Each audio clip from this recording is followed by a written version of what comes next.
We're going to do something different tonight. We're going to be looking at material that will be quite damaging to Islam, and that's the whole intention. I make no apologies for that. I've spent 30 years confronting Islam, 20 years in London, doing it weekly at a place called Speaker's Corner. And one of the things that comes up over and over again is the problem concerning Muhammad and the Quran. Those are really the two pillars of Islam. Islam falls if the Quran is not true. Islam falls if Muhammad is not a prophet. And as I said this morning, we fall if the Bible is not true. Christianity falls if Jesus is not God. So on the same token, we're going to be asking these questions concerning Islam. What exactly, or who exactly is Muhammad? And what is the Quran? Where did it come from? So let's go ahead. Now, just so you know, everything that I put up on the screen is on PowerPoint. I'll be following the PowerPoint. That will be available on the church website, so you can pull it down. Any of you can have access to this website.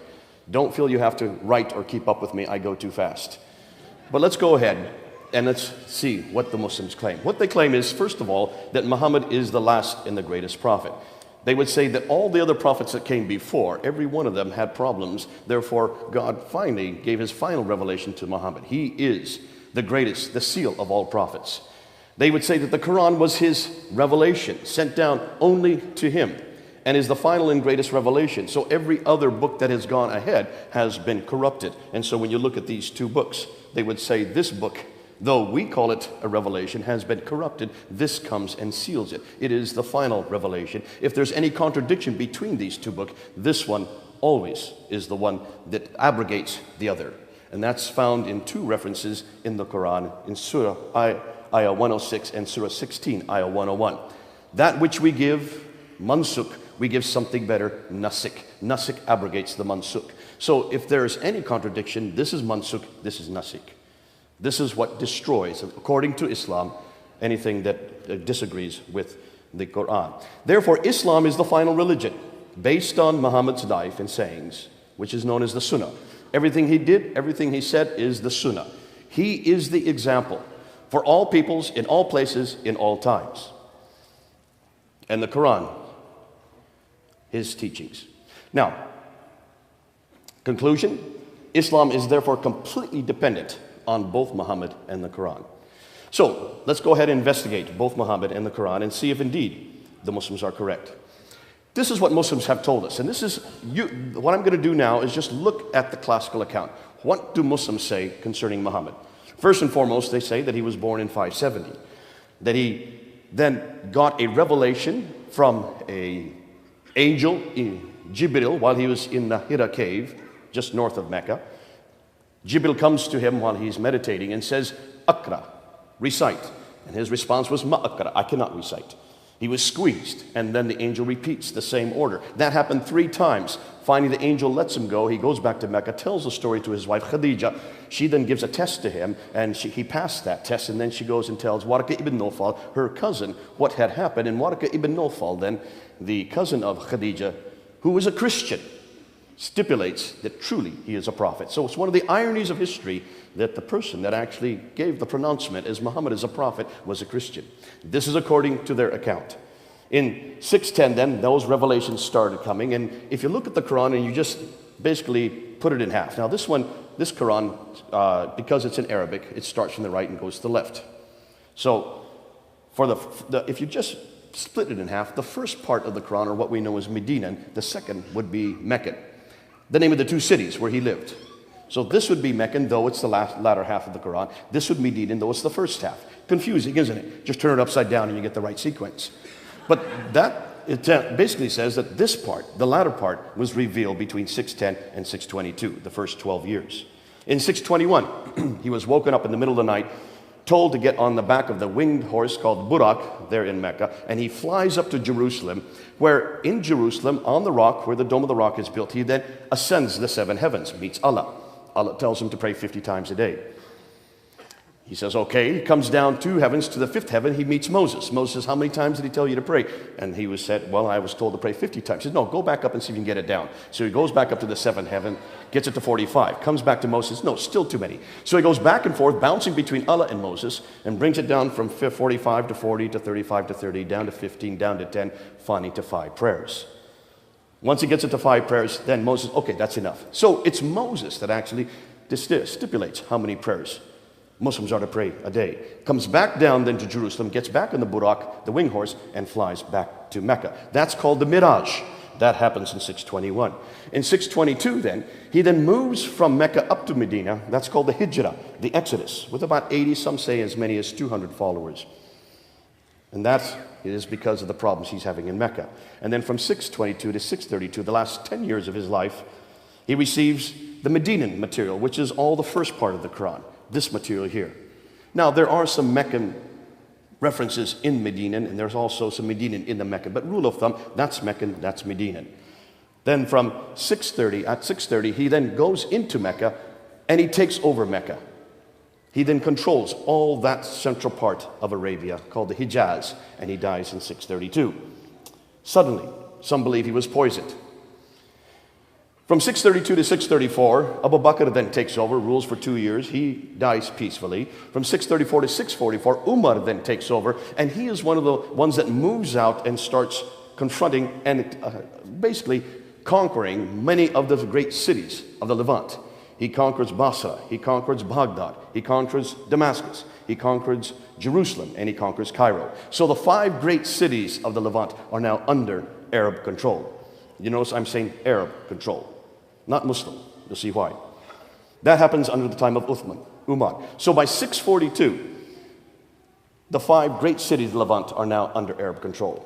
644 to 656, Uthman then takes over. And Uthman, the 3rd caliph, is important because it is he that actually compiles the Quran.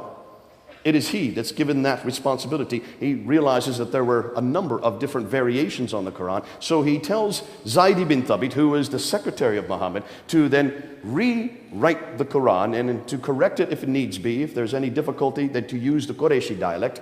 And he's given 3 other men to help him, Zubair, Alas, and Harith, and the 4 of them rewrite the Quran and create what we know as the canon of the Quran. That's when the Quran was finally written down, 650, 18 years after Muhammad. The Quran had not been written down when Muhammad died. It was finally written down at the time of Uthman. Very important, 650. Keep that date in your head. 650, mid-7th century. He is then killed, and then Ali comes to power and rules only for 5 years. Ali is the adopted son of Muhammad. Really, for as far as the Shiites are concerned, the really only legitimate heir to Muhammad.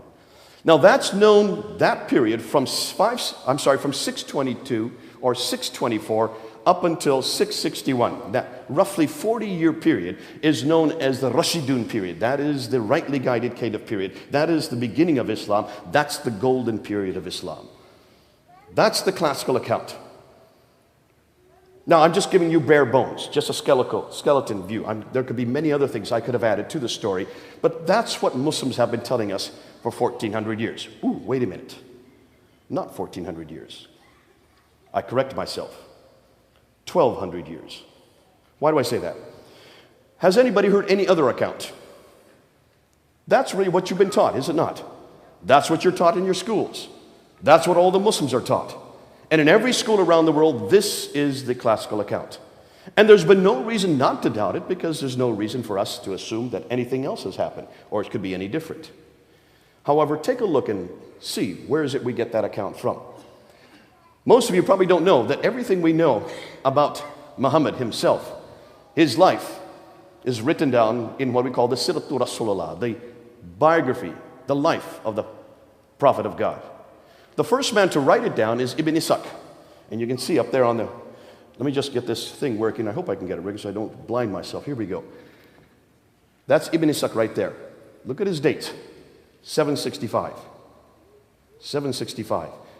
The first biography we have of the Prophet is not written down until 765. He dies in 632. Can you see a problem? The first sayings we have for the Prophet, the sayings are the hadith. These are enormous amount of material. 600,000 hadith were given to a man named Al-Bukhari. Al-Bukhari dies right here. I'm sorry, let me just get this right. See his, I'm sorry, al-Bukhari right here.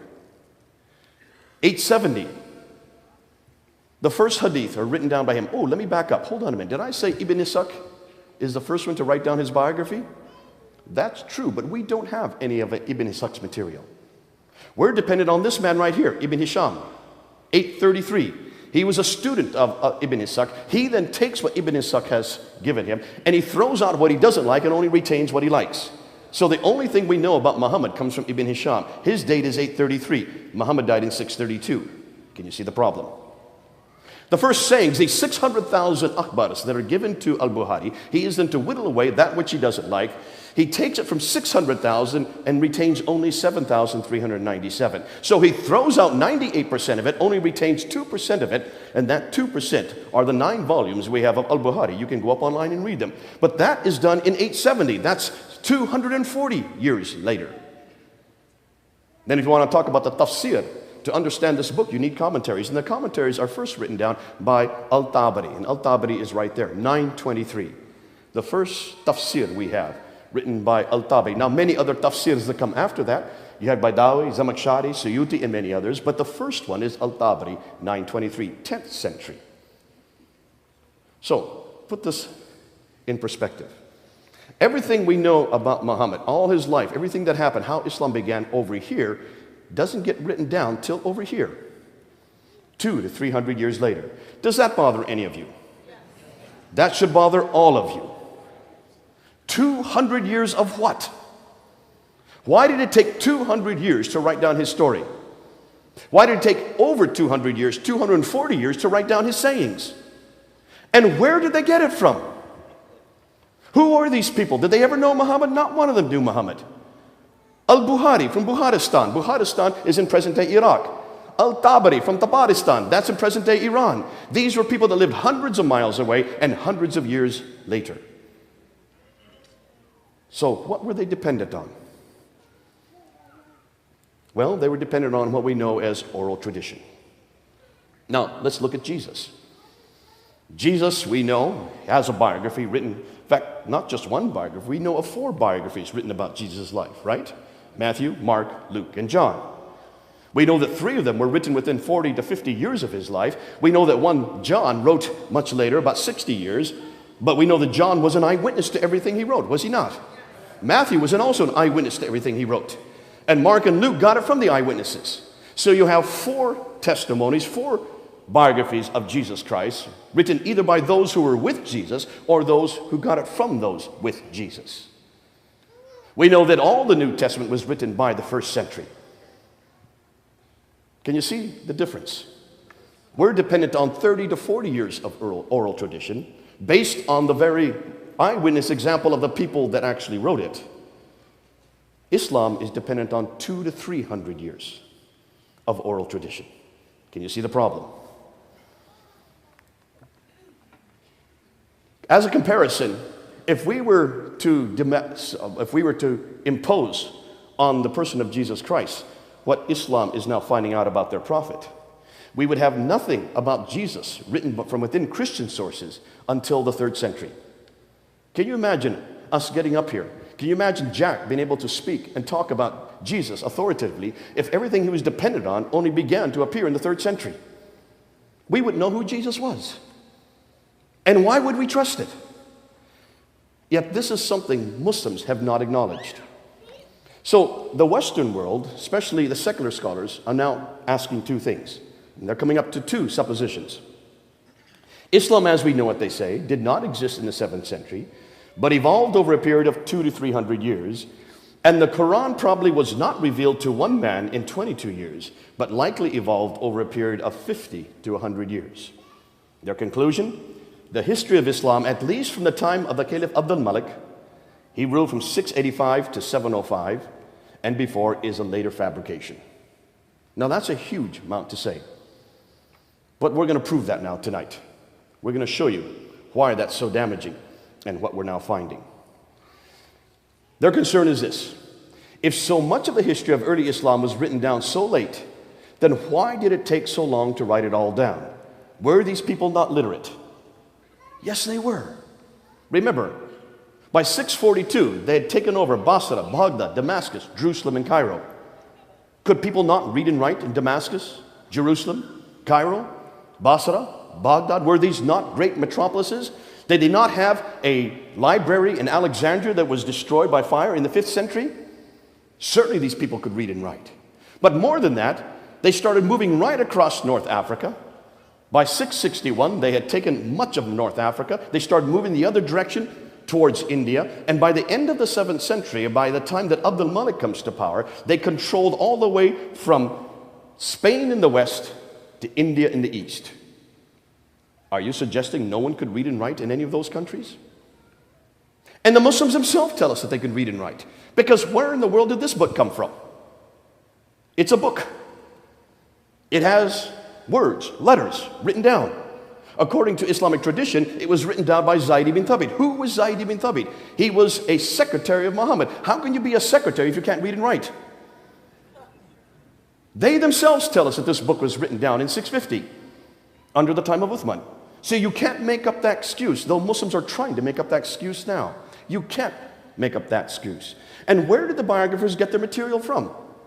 If it was based on oral tradition, do we trust oral tradition? If I tell you something in your ear and you tell your wife and she tells another woman, by the time it gets to him, what I tell you and what he tells me are two different things. You ever played that game?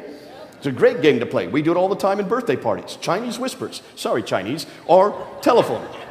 And this is a game that shows exactly the problem with oral tradition, especially oral tradition, if it's based on someone that's important to your identity, as Muhammad would be. It gets embellished all the way. Therefore, they're asking, can it be trusted? Should we not instead go to the period these events took place? Should we not go back to the 7th century and see what we find? So, what are they finding? Well, let's take a look at that map real quickly. You can see right here, by the time 661, Islam had, sorry, did I say Islam? Ooh, forgive me. The Arabs had already moved out from this part of the world over into this part of the world, all the way up into here. All that land was under their jurisdiction. I'm losing my... Do we have another one of these? I just think I ruined this one. Here we go, there we go, back again. This area all the way to that area was under their jurisdiction. So we're not talking about a people that were destitute. We're not talking about a people that were persecuted. We're not talking about people that were oppressed like Christianity was to begin with. Remember, Christianity for the first 300 years were underground. They were persecuted. Our scriptures were destroyed. The Diocletian Edict in 300 destroyed many of our manuscripts. Islam can't make that excuse. They controlled this whole swath of land. They controlled these cities. There's no way in the world that any of these Qurans should have been destroyed or lost or burnt. So there's a whole new school now that's asking some disturbing questions. Men like Dr. John Wansborough, head of department at School of Oriental and African Studies, who wrote 2 books in the 1970s, Quranic Studies and Sectarian Milieu. These 2 books that were written in the 1970s blew open this whole notion that Islam began with a man named Muhammad. Dr. Hawting, who I studied there at the School of Oriental and African Studies in the 1990s, who has taken much of John Wansborough's material and has put it down to layman's terminology so we can understand it. Dr. Patricia Corona, who was my supervisor when I began my doctorate there in Cambridge University. Dr. Patricia Corona from Denmark, she can read and write 15 languages, all archaic languages. How many of you can read and write 15 languages? Dr. Andrew Rippon from Calgary University in Canada has probably one of the best books written on how to understand this historical material that you can read. Dr. Robert Hoyland, Dr. Hoyland, who is out of Oxford University. He was my second supervisor when I began. He reads and writes 18 languages. These are linguists. These are people that are going back to the original documents. And that's why they're so dangerous. Dr. Yehuda Nevo, out of the University of Jerusalem, who's probably done the best work on looking at the oldest Islamic, or what we know as Arabic inscriptions. And he's probably done a devastating work, we'll talk about a little bit more later, concerning what we now know about Muhammad.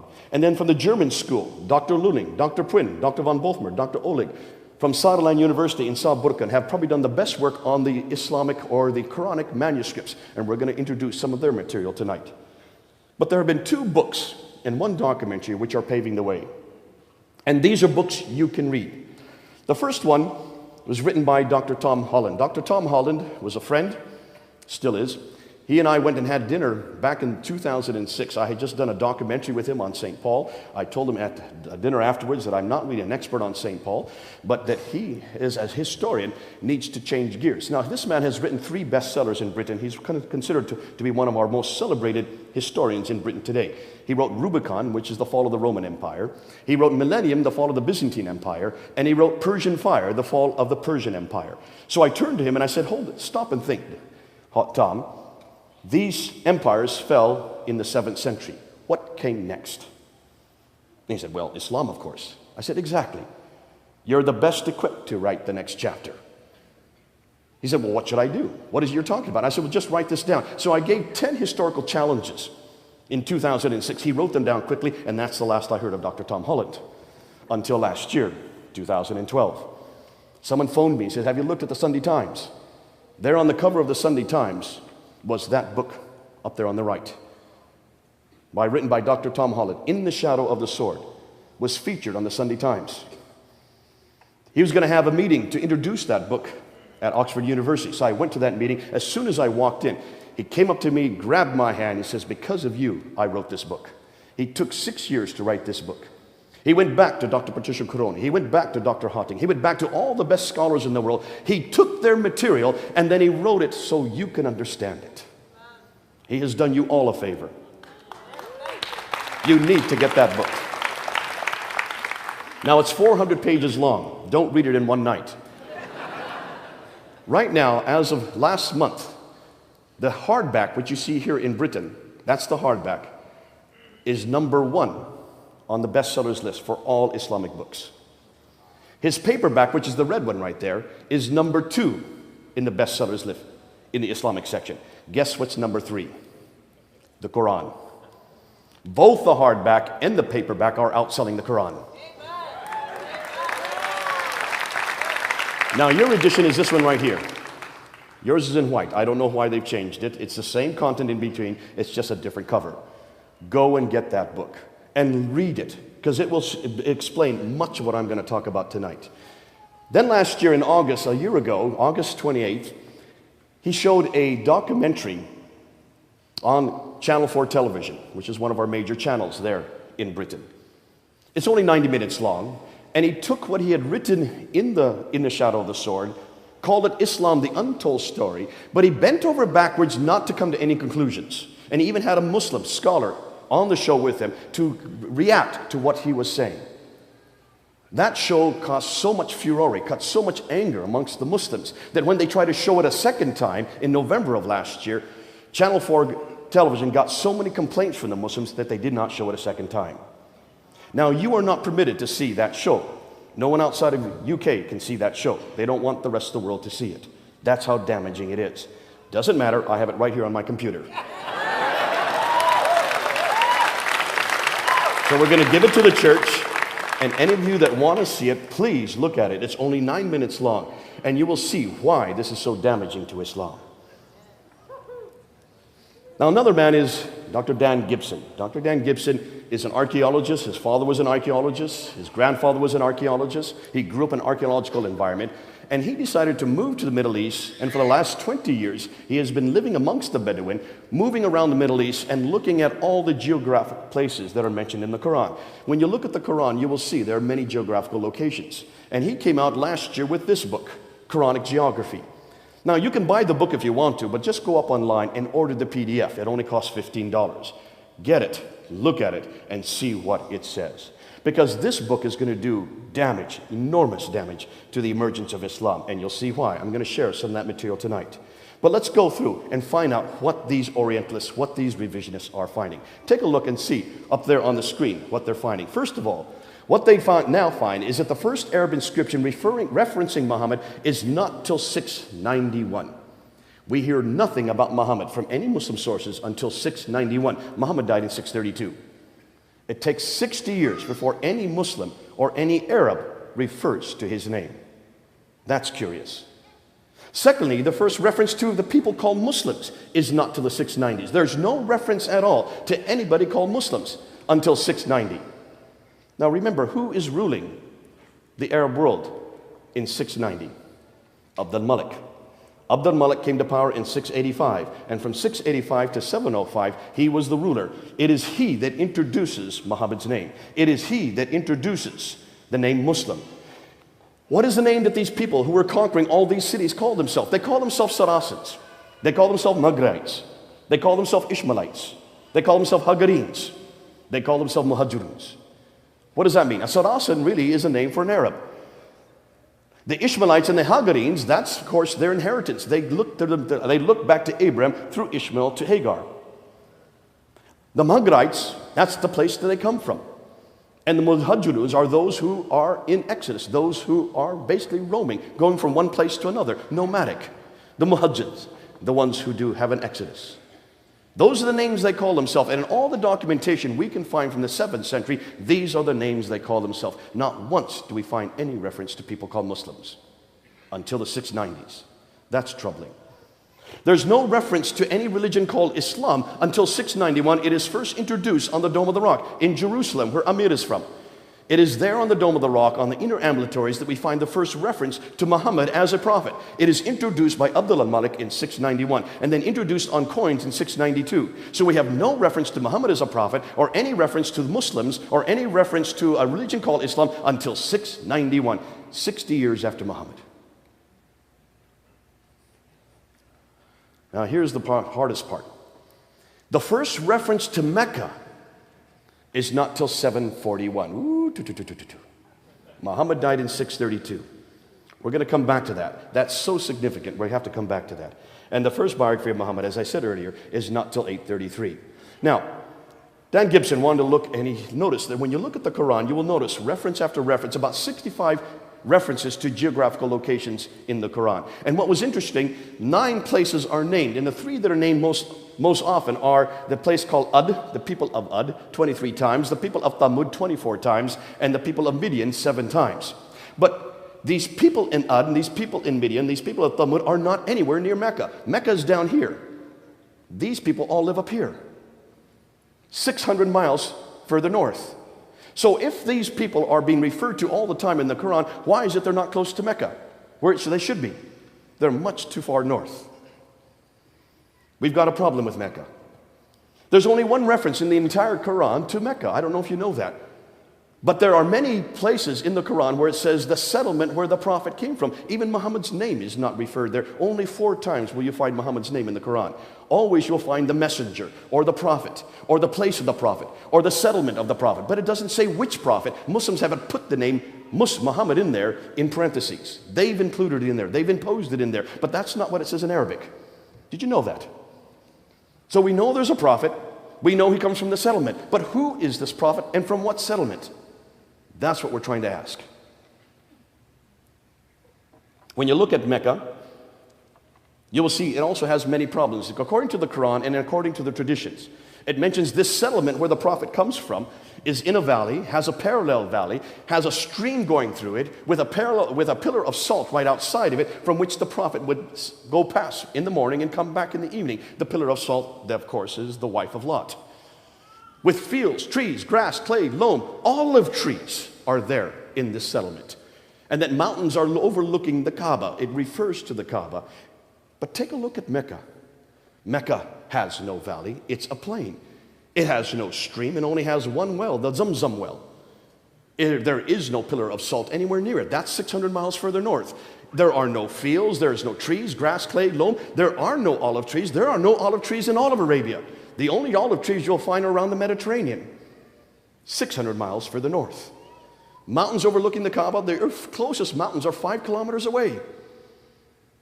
There's a problem. Mecca is not in this valley. It has none of these listed above because it is too arid and too dry. Why hadn't anybody noticed this before?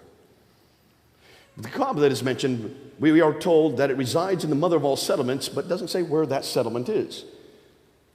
Tradition tells us it is where Adam and Eve were cast down to in Surah 7, Ayah 24. And Muslim tradition tells us that that reference is referring to Mecca, but it doesn't say so in the Quran. That comes to the traditions that are written in the 9th and 10th century that say it's Mecca. And if that is the case, that means Mecca is the oldest city in history if Adam and Eve were sent there. According to the traditions, it's in Mecca that Abraham, I had no idea Abraham lived in Mecca, but that's what the traditions tell us, that Abraham lived in Mecca and that he rebuilt the Kaaba along with his son Ishmael. It's traditions that tell us that Mecca is the center of trade, north, south, east, and west. And that's where the trade route theory comes up. We know about the trade route theory because some of the Westerners actually were the ones that constructed it. But take a look at the trade routes in the 7th century. This is a map from the 7th century looking at all the trade. And take a look. That question mark is where Mecca is. Mecca is not on any trade route map. Mecca is not listed anywhere in any map. There's no reference to Mecca in any documentation from the 7th century. Take a look and see what is listed. Petra. Petra is the center of the trade, right up there. Mecca should be right there. There's a big question mark there, where Mecca is today, but not on any trade route. And take a look at the trade route. This map here, Dr. Patricia Corona looked at, and I hope this, I'm having a little bit problem with my pointer, but see if this works. All the trade was coming from India and China over in here. And of course, they could have gone this direction to get over to the Mediterranean world, but you have mountains. They have the Himalayas and the Hindu Kush. So they had to take the trade across the Arabian Sea here from the western coast of India. And usually they went up through the Persian Gulf, then over into the Mediterranean world. But then there were big wars between the Sassanids, who were the Persians, and the Byzantines, who were the Christians. And they were warring at each other for about 200 years in the 5th, 6th, up to the 7th century, which meant that all the trade had to be redirected down through the Arabian Gulf, Arabian Sea, over to Aden, down here in the south. Taken off board ship, and they went across on this line, going right up through Najran, Sana, up to Taif. Then, according to Islam, down to Mecca, up to Yathrib, which is the archaic name for Medina, and up to Tabuk, Khaybar, and on up to Gaza in the north. That's the trade route theory. Have you all heard this theory before? Every Muslim tells me about this theory, and every Orientalist has said that's the trade route theory. That's what made Mecca rich. My 10-year-old son saw a problem with that theory. See if any of you can see a problem. Don't look at me, look at the map. Do you see a problem? Does anybody see a problem with that theory? Mr. Navy man, you should know it right away. There you go, the Navy man gets it. There's a sea going right up the west coast. Why didn't they keep it on board ship? That's 1,250 miles by sea. Remember, Dr. Patricia Crone found that you can go 50 miles by land for the same price as 1,250 miles by sea. It's much cheaper to go by sea. That's why we even do it today. All the cars that you're driving out here that are Toyota, that are all the other products that are coming from China do not come overland, they all come by sea. Because it's prohibitively expensive to take it overland. You've got to protect it. You've got to maintain the camels. You've got to feed them. You've got to also make sure that no dacoits come and destroy your goods. Therefore, why in the world would they take all their goods off board there at Aden? Patricia Corona asked this question in the 1980s. And she wrote a book in 1987 called Meccan Trade and the Rise of Islam. She wrote it while she was head of department at Cambridge, at Oxford University. That book, read it. Basically, she asked a very good historical question. If there was trade going across there, why is it no one took a look at this map? Because right there in Taif, the trade route comes down off the plateau. All of these places, Najran, Tabuk, Khaybar, Taif, Yathrib, they're all on the western plateau. Mecca is not on the western plateau. It's off the western plateau 1,000 feet. From Taif, you have to go down 1,000 feet to get Mecca and then come back up 1,000 feet to get to Yathrib. Why had no one noticed that before? She said, this doesn't make any sense. So therefore, reading and writing 15 languages, she went back to all the original documents. She went back to all the trading documents from the 2nd, 3rd, 4th, 5th, 6th century. She went back to all the historical documents. She went back to Cosmas, to Theodoretus, to Herodotus. He went back to all these historians who were writing in around this part of the world, and she noticed that they all refer to trade going all the way to India, but the trade was all coming from here, in Africa. It was the Eritreans. It was the Agilus. The name that comes up over and over again is Agilus, the capital of Eritrea at that time. They were in charge of the trade. Why? Because they love boats. Arabs don't like boats. They like camels. They are nomadic. They're not boat people. No wonder there was no names, no Arab names whatsoever here on the west coast of India. All the names were African. It was the African sea trade that controlled all the trade. So therefore, she asked, well, then what do we know about Mecca? Therefore, what was the importance of Mecca? She scoured all the books. She couldn't find any reference to any place called Mecca until 741. 741. Muhammad died in 632. That's over 100 years before the first reference she could find of Mecca, and that was found in the Apocalypse of Pseudo-Methodius Continuato Byzantia Arabica. That's a big title. I'm glad I don't have to say that too often. 741. And the first map that showed Mecca on it was not till 900. No map before 900 had Mecca on it. If you don't have Mecca, what are you going to do with the Qibla? Now, the Qibla is a direction of prayer that every Muslim must pray. They must pray towards Mecca. They must pray towards that building right up there. They must pray to the Kaaba, which is right there. There is the sanctuary today. That's what it looks like today. Here are the thousands, millions of people who go to Mecca to do the Hajj every year. 2 million every year. Every Muslim knows that they are to pray towards Mecca. Why? Because it is written in the scriptures, in the Quran, in Surah 2, ayah 145 to 190, 145 to 149, that the direction of the Qibla was changed to Mecca in 624. So 624, every mosque must be facing Mecca. More than that, if you're praying anywhere around the world, you will notice that when you go to a mosque, you have a mihrab, this little structure here that shows where the direction of prayer is. When I was in Kuala Lumpur, in my hotel room, there was the Qibla right there on the wall, showing me what direction to pray while I was there in Kuala Lumpur. Today they use these kind of instruments, and now today we use an app on an Apple phone. So you can always find where you're to pray, doesn't matter where you are in the world. You always know where Mecca is. The Qibla is sacrosanct and has been canonized since 624. So that means every mosque should be facing Mecca, right? Because there were no mosques before 624. Remember, Muhammad died in 632. They didn't move out of Mecca and Medina until 638, when they started taking over Basra, Baghdad, Damascus, Jerusalem, and Cairo. So there were no mosques prior to 624.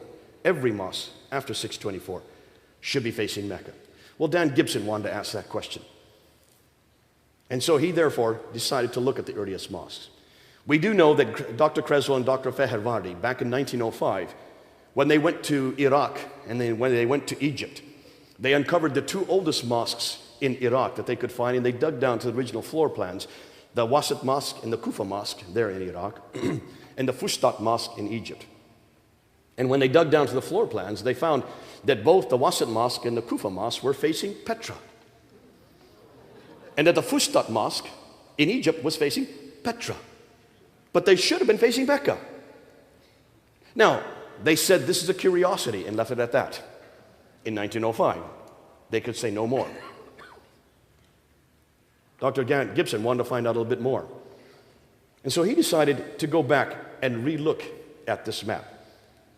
And then he wanted to find out exactly where the Qiblas were on all the oldest mosques. And so he went and visited all the mosques, and then he took pictures from space, because he wasn't interested in where the mosques were facing today. He wanted to see where the original floor plans for the mosques are. And the only way you can do that is to look down and see where the original enclosures are from archaic days. And look what he found. The great mosque of Guangzhou in China, built in 630, the Qibla is facing Petra. It should be facing Mecca. This is post 624. The Humayma Mosque in southwestern Jordan, the Qibla is facing Petra. It should be facing the other direction, towards Mecca. The great mosque of Baalbek in Lebanon, do you see where the Qibla is facing? Petra. It should be facing Mecca. In 705, look at the date, 705. Muhammad died in 632. We're talking about a good 60 to 70 years later. The great mosque of Sana'a in the capital of Yemen, it's facing Petra. It should be facing Mecca. In 709, the Al-Aqsa Mosque in Jerusalem, and the Al-Aqsa Mosque is this one right down here. There's the Dome of the Rock right there. Look at the entire structure, the entire citadel of Jerusalem is facing Petra. It's not facing Mecca. And that's built in 709. Al-Aqsa Mosque is built in 709. The Dome of the Rock is built in 691. Both of them, the whole citadel is facing Petra. The Damascus Mosque in Syria is facing Petra, 709 as well. The Anjar Mosque in Beirut, 714. It's also facing Petra. It should be facing Mecca. The Mosque of Umar in Basra, Syria, Look at the date, 720. It's facing Petra. It should be facing Mecca. It's not till 727, as far away as Banbor in Pakistan, that he gets the first mosque to face Mecca. 727. Muhammad died in 632. Almost 100 years later, before he finds the first mosque that is facing Mecca. Then in 728, in Syria, here the mosque is not facing Petra or Mecca. They don't know where they're to face. And here's an interesting one. Here is the one in Amman in Jordan. Take a look at the lower mosque. The lower mosque is facing Petra. That was built in 700. Then it was rebuilt up here. Another mosque was rebuilt in 740, and this one now faces Mecca. The 700 mosque faces Petra. The 740 mosque up here faces Mecca. Finally, they get it right. But look at the date, 740. The Mushta Mosque in Amman in 743. That's 743, and still it's facing Petra. It should be facing Mecca. And then in North Africa, it looks like they don't know where they're to face, because almost all the mosques in North Africa, this one in Tunisia, is not facing Petra or Mecca, it's facing directly south. In Cordoba, Spain, again, 784, it doesn't know where to face. It's facing, again, neither Petra or Mecca. Here's another one in Tunisia, in Karaoun, in 817. It's neither facing Petra or Mecca, it's facing somewhere south. So what is his conclusion? Every mosque, up until 725, every mosque in the first 100 years is facing Petra. And then for the next 100 years, between 725 and 822, 12% are facing Petra, 50% are facing Mecca, 38% are facing parallel. It takes them to 822 to finally get every mosque to face Mecca. Takes them 200 years to finally get it right. Now, I've heard Muslims try to come back. Well, I said, well, they didn't know where directions were. Now, please, hold on a minute. These were camel herders.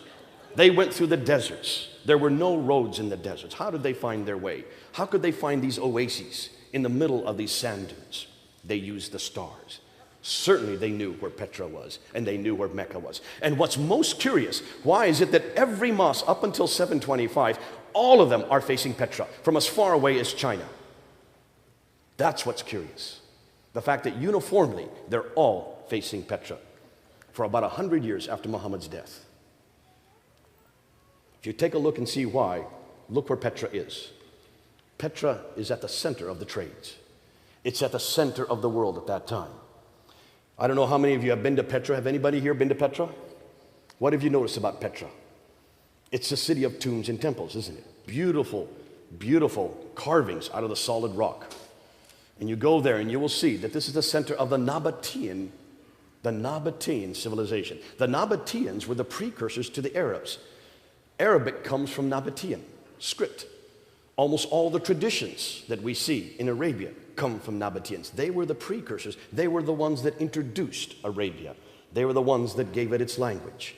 And they were the ones that we can trace all the way back to the 2nd century BC. We can trace that this was the center of the world. This was a center of worship. This is where all the temples were facing. And that's why all these mosques were still following the same direction that all the temples have been following. But take a look at Petra a little closer. Petra is in a valley. It also has a parallel valley. There's a stream going right through Petra. It has fields, trees, grasses. It has clay. It has loam. It has olive trees. It is near the pillar of salt.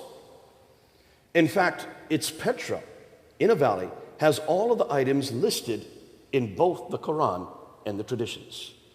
Thus, it looks like it's Petra that is a place the Quran and the traditions are referring to. Why is that significant? Remember, we don't know nothing about Muhammad until the late 7th century. We know no reference to him until the 690s. His biography is not even written till the 9th century. His city of Mecca isn't referred to until the 8th century. Thus, much of what we know of Muhammad is written down hundreds of years later and hundreds of miles away. It looks like he is nothing more than a later redaction, possibly by Abdul Malik. Hold that under your hat, because now we get to the real juicy material. This is the one that I just found out about a few months ago. And I did a debate on this on June 22nd. And this has to do with the Quran, this book. See, if you can push Muhammad back quite a few years. But what are you going to do with this book? Because this is the foundation of Islam. That's why we have confronted this book, and I've been doing so for now 30 years. What are we going to do with this book? Because this book is what every Muslim has to adhere to. This is the book that has always been. This is the book that is uncreated. This is the book, according to Surah 85, Ayah 22, that comes from those eternal tablets that have always coexisted with God. Therefore, it's co-eternal with God. This book cannot be critiqued. This book cannot be criticized. This book has no history. It is revealed to a man named Muhammad over a period of 610 to 632, 22 years, according to every Muslim. Whether they are radical, nominal, or liberal, every Muslim believes that this book is the uncreated Quran. Can you see what they're saying? The Quran is the greatest wonder among the wonders of the world. This book is second to none in the world according to the unanimous decision of the learned men in points of diction, style, rhetoric, thoughts, and soundness of law and regulations to shape the destinies of mankind. That's in the hadith, the Mishkat al-Masabi, which is a compilation of the 6 most authoritative hadith. Muslims will say, Muhammad hath forged it. Answer, bring therefore a chapter like unto it, and call whom ye to your assistant besides Allah if ye speak. This is the greatest of all revelations, they tell me. I've had many debates. I remember doing a debate with Sheikh Umar Bakri Muhammad there in Trafalgar Square, right there on Nelson's column, in front of 5,000 Muslims who were there to have a rally for Islam in an August afternoon. There, back in the 1990s. I got up, he asked me to come up onto the plinth with him. Sheikh Umar Bakri Muhammad is probably the most radical cleric there is.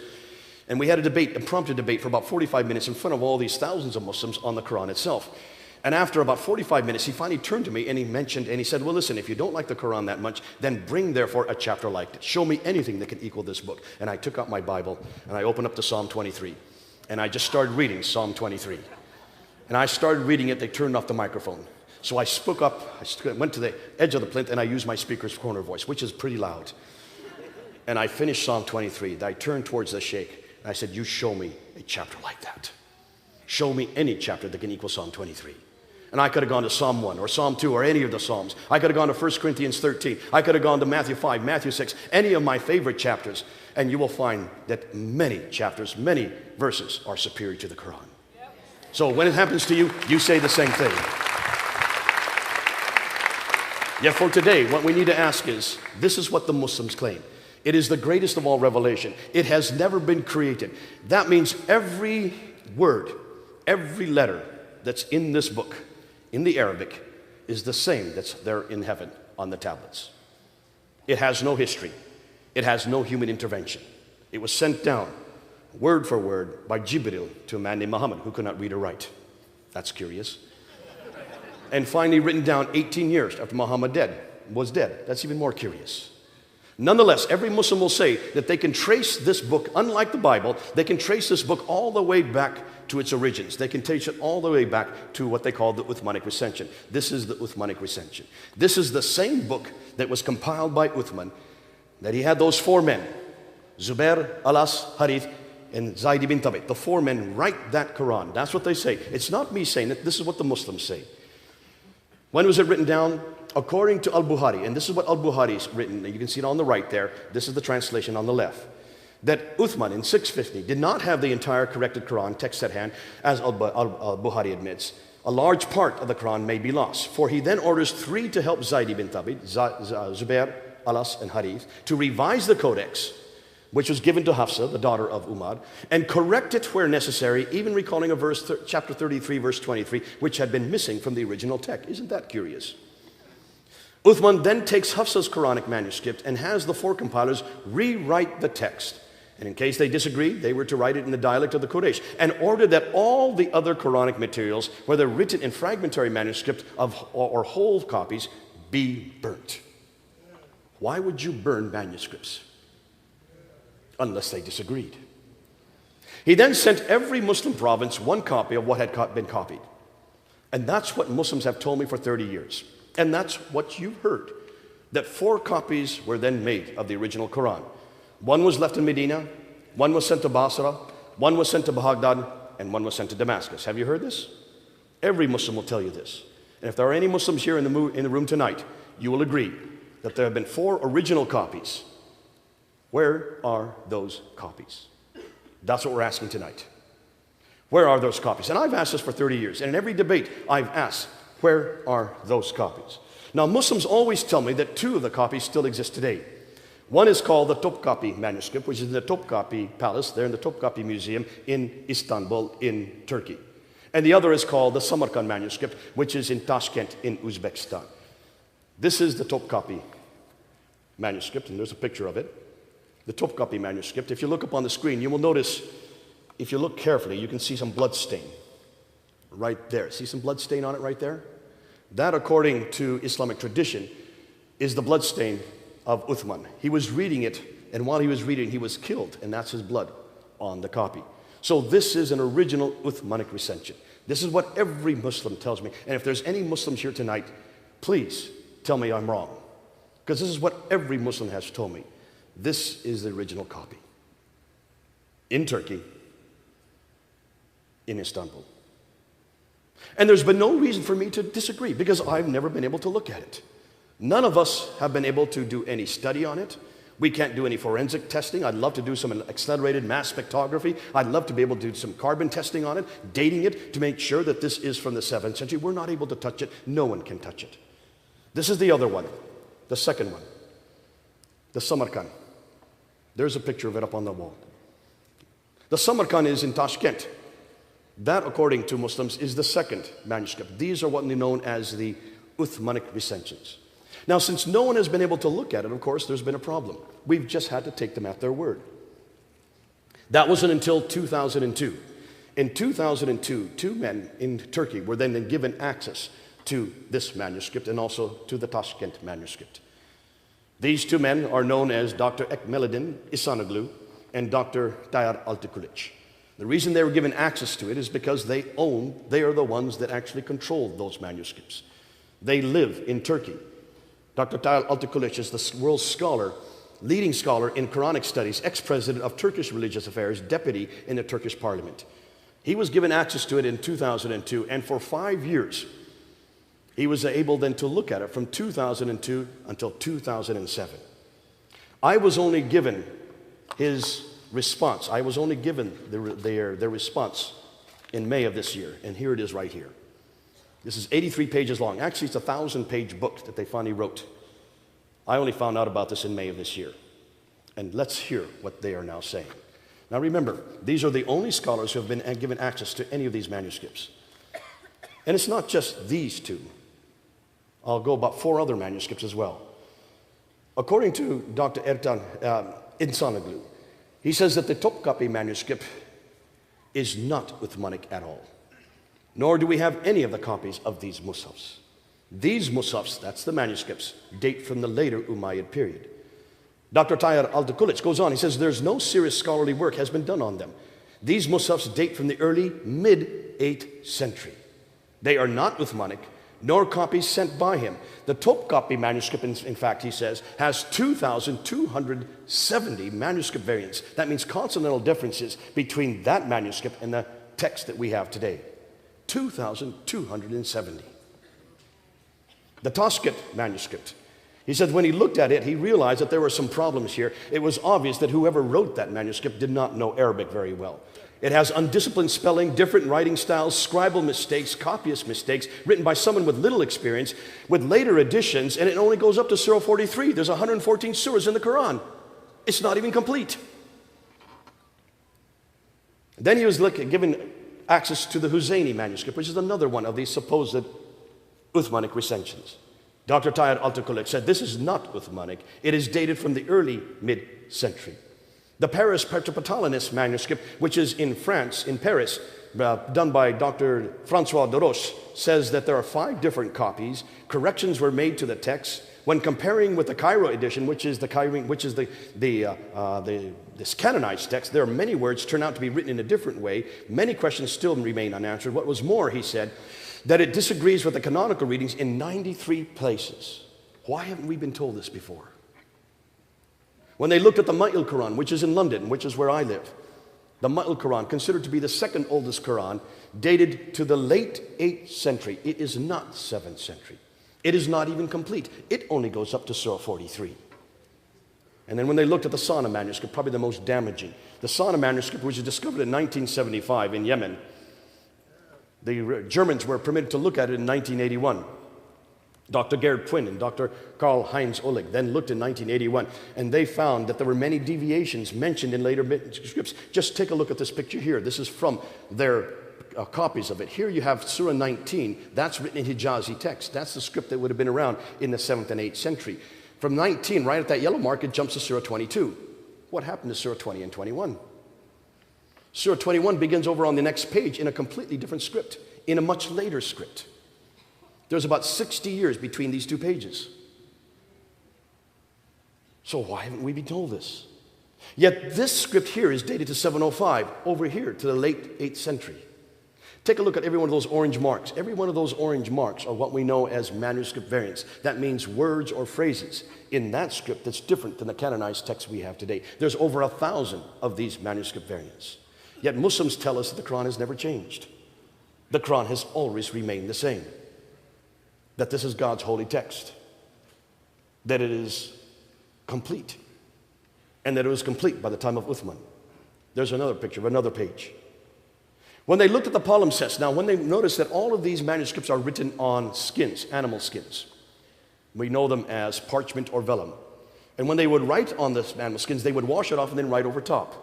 And if you look carefully, you can see there's some writing underneath. See the writing underneath there? See the writing underneath there? They notice this writing underneath. So they put it under an ultraviolet light. And by putting it under ultraviolet light, they can split the text and bring them aside and look at the two texts. And the lower script is known as defective script. The upper script is known as the final script. When they looked at the defective script of the Sana manuscript, they noticed that that was from the time of Abdul Malik. Basically the last 2 decades of the 7th century. The upper script was the time just after Abdul Malik, probably Marwan or his son, Ibn Malik. And take a look and look at the script and you will see that it does not agree with the Quran we have today. So what is that telling us? What was exciting is that on the back of every one of these folios, I have pictures of every one of these manuscripts, but on the back I have quoted what the Muslims are now telling us. What you read on the back of this, I can give this out to people if they want to come up and read it afterwards, are what the Muslims are now admitting. They are now admitting that none of the mushafs, none of the manuscripts are from the 7th century. That every one of the manuscripts is from the 8th century. Which means that the first manuscripts that even appear, that even come into existence, don't come into existence until 60 to 70 years after Muhammad. There is no manuscript that's earlier than that. Ooh, I love this. It makes my job a lot easier.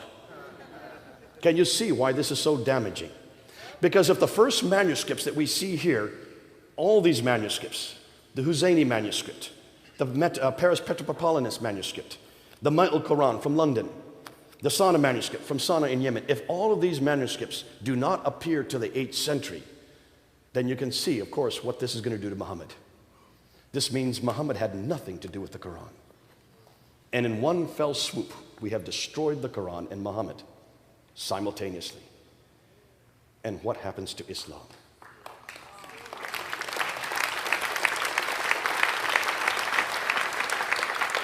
Now, I introduced this in June 22nd, the first time I'd heard about this, because I had always assumed that these Qurans began with Uthman. It wasn't until May of this year that I found out different. I went to this debate and I introduced it at the debate.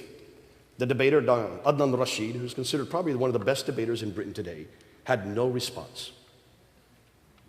He held up a coin. He says, Mr. Smith, if you don't believe in the Quran existed in the 7th century, take a look at this coin. There you can see the name of Muhammad written on it. There you can see the Shahada. I said, exactly. Do you know who made that coin? His name is Abdul Malik. You just made my point. He introduces that coin in 691. I've just got done saying that. It is he that introduces Muhammad as a prophet on that coin and also on the Dome of the Rock. It's Abdul Malik who is the one that creates and begins the first Quran. It's Abdul Malik, the one that names who the prophet's going to be. It's Abdul Malik who is one that introduces the name Muslim. It's Abdul Malik who introduces the name Islam. It all begins with Abdul Malik. You're going to hear this name more and more. And have you noticed that all the mosques are facing Petra until immediately after Abdul Malik, and then they start to face Mecca? It all begins with Abdul Malik. So who is Abdul Malik? He was the caliph from 6 85 to 705. He is the one that is known as the great Arab reformer. He takes and creates an identity for Arabs. And what do you do when you try to create an identity for Arabs? Remember, they had already taken over Basra, Baghdad, Damascus, Jerusalem, and Cairo, these cities that are all over the Levant. They had now taken over all of North Africa, gone all the way to India in the east and Spain in the west. This they did by the end of the 7th century. But all their traditions were dependent on Judeo-Christian prophets. All their traditions come in the line of Isaac, and they're not from that line. They needed a prophet who comes from Ishmael. So what do? You create a prophet, and you redact it back to the man who started the conquest. And we know that Muhammad is historical. He is the one that begins the conquests. He dies in 632. But if he's a prophet, he has to have a book. So you start amassing and borrowing from many different sources. And look at the Quran. It is full of borrowing. 70% of the Quran we can now trace back to Jewish apocryphal writings and Christian sectarian writings. There's nothing new under the sun. They borrow right, left, and center. But when you start compiling it, there are going to be different Qurans. You can see there were different schools. There was one school in Damascus where a man named Abu Ubay ibn Ka'b had a manuscript that was different from Basra, where there was another Quran that was written by a man named Ibn Musa, which is different from another Quran that was in Baghdad named Ibn Masud, which is different from another Quran that was in Medina, written by a man Zayd ibn Thabit. You remember those names? These are all in their traditions. I'm referring to their own traditions. Dr. Arthur Jeffries in the 1930s looked at all these traditions, and he just looked at what they said about the Quran. And when he looked at the Quran, he found out that there were 11 different Qurans mentioned in the traditions, and there were 15,000 differences between these 11 Qurans. Now, why haven't Muslims told us this? Can you see? It makes my job a lot easier. But can you see what we're doing tonight? Everything I've said tonight is now agreed by Western scholars. Western scholars are now concluding that the earliest Quranic manuscripts begin to appear in the 8th century. Muslim scholars conclude that the earliest Musafs appear in the 8th century. And now, finally, Islamic awareness. Islamic awareness is probably the biggest Muslim website that deals with manuscript evidence. They've been a pain in our side for the last 30 years. Go up on their website and look at their manuscript section. They are now quoting Dr. Tahir Al-Tukulich. They have to. They have no other choice. And they are, for the first time, finally admitting that there is no complete manuscript at all in the 7th century. Isn't this great? Isn't it great to be living at this time? Can you see that we have now used the same traditions? Remember, the same thing was said of our Bible back in the 1800s. Wellhausen, there in Tübingen, there in Germany, started attacking our Bible, saying that much of the Bible is nothing more than redactions, many oral traditions, folk tales that were put together possibly in the 6th century BC, redacted to a man named Moses in 1400 BC, about a man named Abraham in 1900 BC, but that we can't trust any of it. Remember when that came out? And there was a documentary hypothesis, and then there was the redacted criticism, there was source criticism, there was literary criticism, higher and lower criticism, and by 1905, this had moved down into the seminaries, had come down into the churches, and all across Europe, the churches were decimated. Destroyed the church by 1905. So that today in Europe, only 5% of people go to church. See what historical criticism has done to our Bible. But we were jacked up. We realized we've got to do our homework. And that's why we started looking around and finding artifact after artifact. And God bless the British. They went all over the world and they stole everything they could and put it into the British Museum so we could look at it. And if you come to London, I will take you to the British Museum, and you've got to see all the artifacts in the British Museum from the Assyrian period, the 9th and 8th and 7th century BC, from the Babylonian period, from the 7th and 6th century BC, up into the Persian period that supports 1st and 2nd Kings, 1st and 2nd Chronicles, 1st and 2nd Samuel. Come and see how it supports the book of Genesis, the book of Jeremiah, the book of Daniel. Oh, it's beautiful. All of it using the same criticisms that we've asked of Islam. We can now support almost every. In fact, there has not been one piece of evidence that has now been found that controverts one properly understood biblical statement. That's how good our Bible is. We have passed the test. And if you want to look at the New Testament, Just come and look at what we have now found. We have now found 12 either partial pieces of manuscripts from the 2nd century. We have now found 68 manuscripts from the 3rd century. We have found 46 from the 4th century. You add that up, that's 124 manuscripts that predate the Sinaiticus, the first complete 27-book manuscript there in the British Library. If you look at those 124 partial manuscripts, you can reproduce the New Testament many times over. And that's 300 years before the Quran even came into existence. We have 230 manuscripts that predate the 6th century.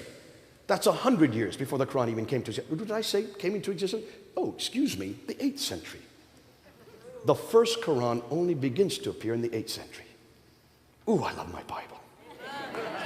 And it makes my job an awful lot easier. See, we're asking the same questions of Islam that we've asked of our own Bible. We've passed that test. The Bible passed every test. Source criticism, redacted criticism, the documentary hypothesis, every one of them have been answered. And that's why I take my Bible everywhere I go. And I love it when they say it's been corrupted. I just ask 2 simple words, where and when? Where and when? And then I have the platform to just talk about my Bible for the next hour. And you can do the same. You can do the same. Islamic Awareness has now agreed that all the Musafs, all the earliest manuscripts, that includes the Topkapi, that includes the Samarkand, that includes the Sana manuscript, that includes the Ma'il manuscript, that also includes the Huzayni manuscript, and also the Petropatalus, Paris manuscript. Every one of those earliest 6 manuscripts are all from the 8th century. None of them from the 7th century. So therefore, if the Western scholars agree, if the Muslim scholars agree, if Islamic Awareness agrees, therefore, I conclude that if the earliest Musafs begin to appear in the 8th century, then Muhammad had nothing to do with the Quran. That's my conclusion. Now, I was there in the mid-July, I was there on the ladder, and I looked down into the crowd of Muslims that were below me, and I noticed that one of the Muslims in the crowd was from Islamic Awareness. His name is Mansour Ahmad. He's one of the writers for the Islamic Awareness. He had his camera on me as I was showing these different pictures of these different Musafs, his Musafs.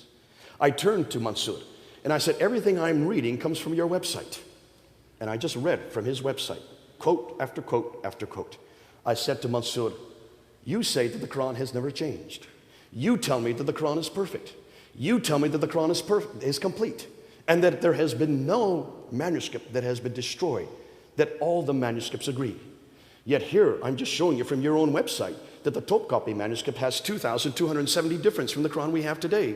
That the Samarkand that you believe was perfect only goes up to Surah 43, was written by an amateur. You're the ones that are writing this on your website. I said, I therefore challenge you to find one complete manuscript from the time of Uthman. One complete manuscript from the 7th century. He closed up his camera and walked away. He had no response. It makes my job an awful lot easier. Now, the historical assessment concerning Islam, that the first Arab inscriptions referencing Muhammad only begin in 691. The first reference to Muslims until 690s. The first Arab reference to Muslim is just prior to 749.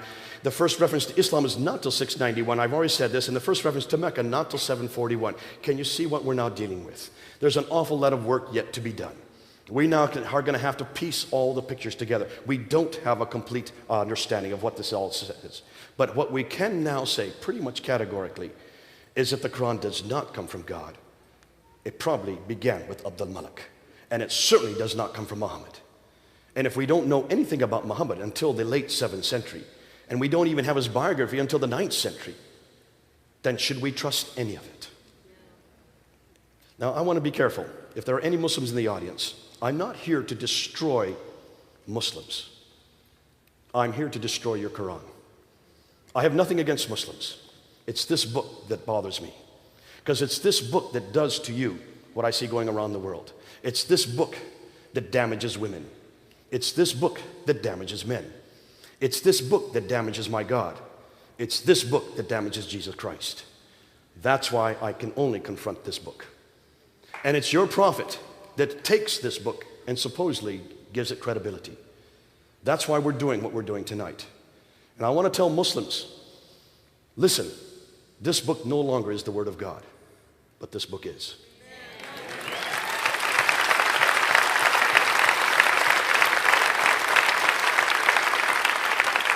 Please don't give up God. Come on home to this God. Please don't give up revelation. Come on home to this revelation. Please don't give up Isa. Come on home to Yeshua, the real Jesus. I love the passion of Muslims. I love the fact that they do love God and they want to obey God. I just want to bring them home to the real God. I love the fact that they are willing to give their lives for their Quran. They don't need to anymore. Give their life to Jesus Christ. So I ask Muslims in the audience tonight and those who are watching, please, I'm not here to destroy you. I'm here to bring you home. Come on home. Well, I want to welcome you to Calvary Chapel tonight, and we're excited because not only is there a crowd here, we usually have anywhere between 35 to 40,000 people that join us online listening to the live programs, but also as we are on hischannel.com, internet television worldwide tonight, and for good reason. We no doubt have a great audience. Why? Because we have an amazing opportunity tonight to have a man with us who is world-renowned in Islamic apologetics in this context. He's a Christian, a missionary, lives in London, American. I think he was born in India or some part of the world like that. A man who is worldwide with a passion to reach Muslims with the love of Jesus Christ. And Jay Smith's going to talk to us tonight. We're going to have a Q&A. I've got a stack of questions that people have sent in. And it is going to be a tremendous time. I've been boasting to all of you that we were going to have church services here with Jay that would be happening no other place on earth. And tonight's the night. Jay, it's awesome to have you with us. We love you. And thanks, Jack. We are going to be pretty, I would say, radical today regarding our program because I have got emails that have been sent to us. And I'm going to read them verbatim. And I want everybody to know that this is not rehearsed. This is raw. Jay's not seen these. In fact, I have to be honest with you, I've only seen a few of these. And so as we get into this, we put out there an email address that if you had questions on Islam, to send us your question. And so we're going to be going through these as really extensive as possible, but we also want to be sensitive to how many we do have. And so, we just pray that the Lord would honor our time together.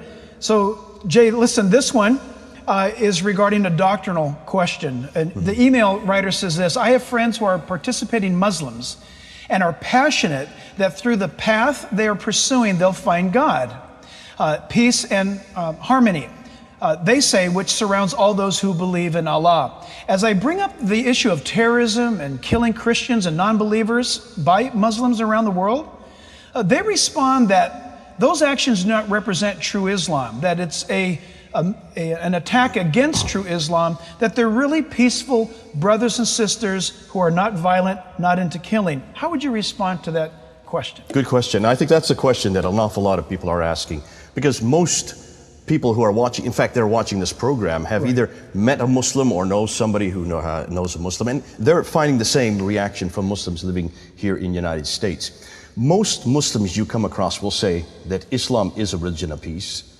They will say that the Quran, this book, is a book of peace, and they'll say that the Prophet Muhammad is a man of peace. Those are the three things they all are taught to say. Those are the things they have to say if they're going to live in America.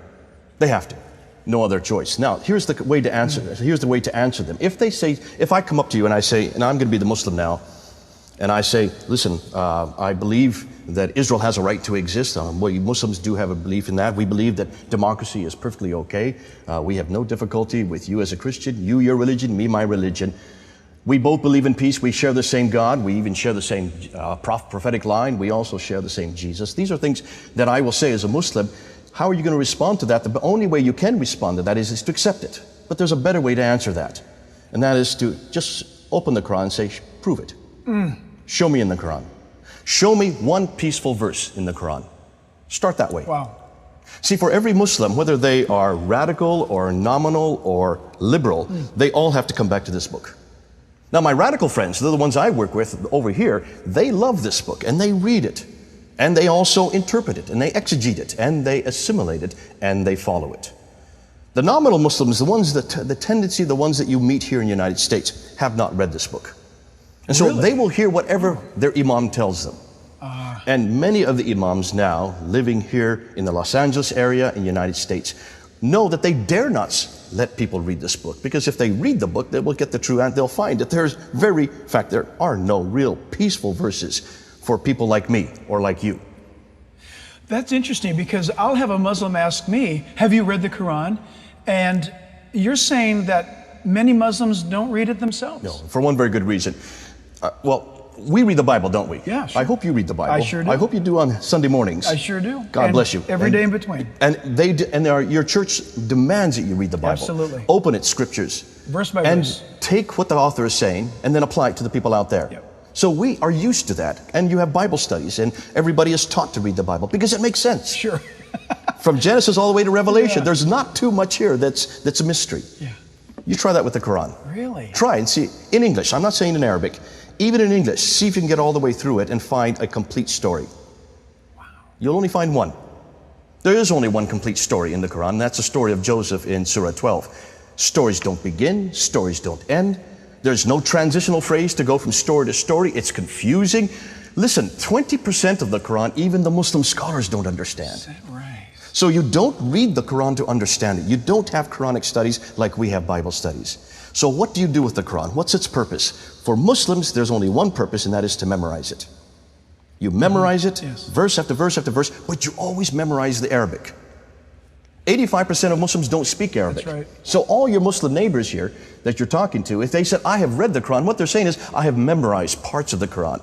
And they will start memorizing when they're about 3 years of age, and as they grow up, they memorize more and more. Ask them if they understand anything they've memorized. Interesting. I have a fellow back in London, he's memorized the entire Quran. He's known as a Hafiz, that's what we call them when they memorize the entire Quran. I sometimes, just to find out how good he is, I say, Surah 2, I 145, tell me what it says. And he stops and thinks, word for word, perfect. Wow. And I say, what have you just said? He says, I have no idea. Oh my. Here he spent his, I don't know, Right. 20 years memorizing the entire Quran, and he doesn't hardly understand a word of it. So why do they do it? Yes. The Quran is not a book to be understood. The Quran is a book to get salvation. You get barakah. Barakah means you get blessings. And when every Muslim is born, an angel is placed on this shoulder, which records the good deeds. Another angel is placed on this shoulder, which records the bad deeds. So by memorizing the Quran, you're getting barakah. Barakah, barakah, barakah, barakah, barakah. And the whole purpose, there it is. It's credits and debits. It's works. It's Human all works. exactly like every other religion made That's right. by man. That's right. Excellent. Miscellaneous, it says here, under the subject, I have been hearing the last few years of Jesus appearing to those in Iran and in other Middle Eastern countries with dreams and visions directly. Is this true? And if so, can you give us an update on this being true? Yes, it is true. It is true. And this is the exciting thing. God's already at work with Muslims. We're not doing much. So God's kind of doing our work for us. Interesting. Yeah. God, and I say, I just bless the fact that God is doing this. He is appearing in dreams. And according to latest statistics, about 75% of Muslims that have come to Christ have had initial dream that created or started the process. It doesn't bring them through. And Right, what tends to happen is that Christ appears to them in the middle of the night. Many times dressed in white. And he introduces himself to them? And he as calls such? himself, this is Jesus. Not by the Islamic name? Now that's what's interesting. Yes, because which name does he use? And I've asked many Muslims, and sometimes they maybe say, you might want to share with the people why you and I are laughing about this right now, because there's the Jesus that we know, and then there's the Issa mention that they know. in the Quran.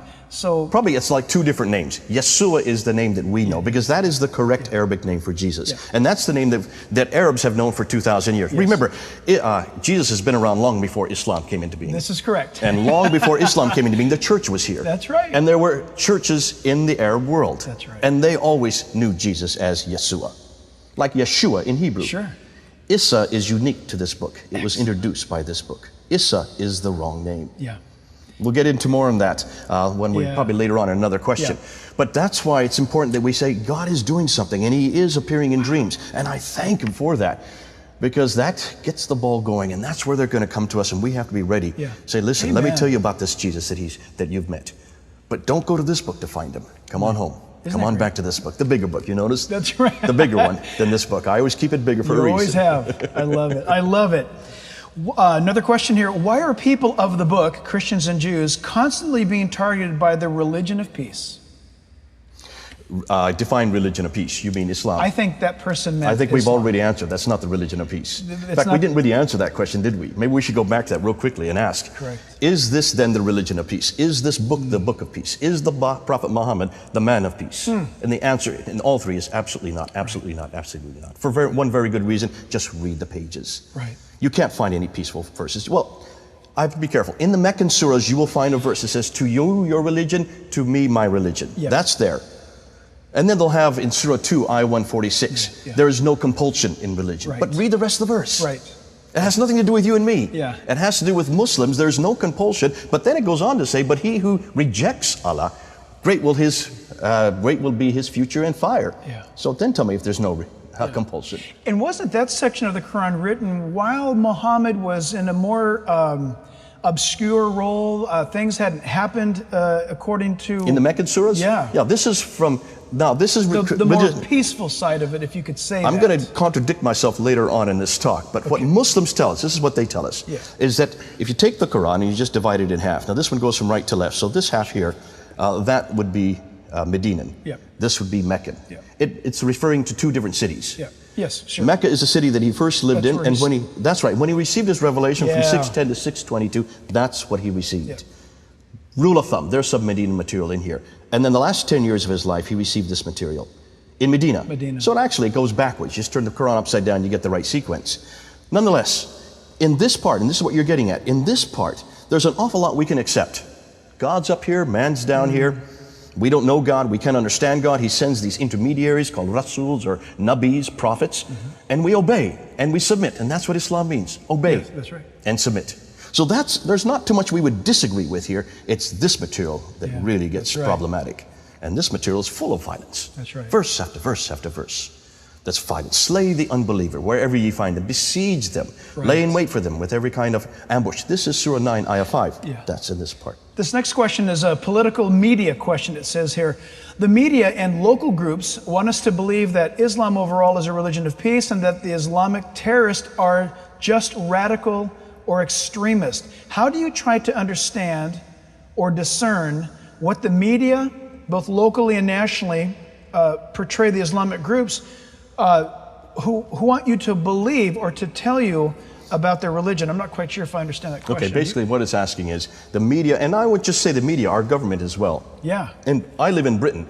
On both sides of the Atlantic, the media and the government are very clear. They have an agenda, and the agenda is that all religions must say the same thing. They want all religions to be saying the same thing. Christianity, there's not a problem. We're already peaceful. Right. Just take a look at all the verses that are about peace. It's riddled with peaceful verses in the gospel of Jesus Christ. So we're not the problem. The problem is, what are you going to do with Islam? They've got to make sure that Muslims are peaceful. They've got to make sure that they're at least giving lip service to that. So what they're doing is they're just saying, without even any question, Islam is a religion of peace. So there's an agenda there. Can they support that? Can the media ever support that? I don't expect the media to even try to support that, because in order to support that, they're going to have to start looking at this book and quoting it. And you're not going to find any verses to support it. But that's not what they're interested in. And that's why it's important that those of us who are Christians, who go back to the book, see, that's why we can understand Muslims so much better, because we start from the same paradigm that the Muslims start from. They start from Scripture, we start from Scripture. Their Scripture is anything but peaceful. Our Scripture is full of peace. That's right. If you want peace, you better come on home. Boy, isn't that true? Isn't that true? We got it. Oh, this is a hot one.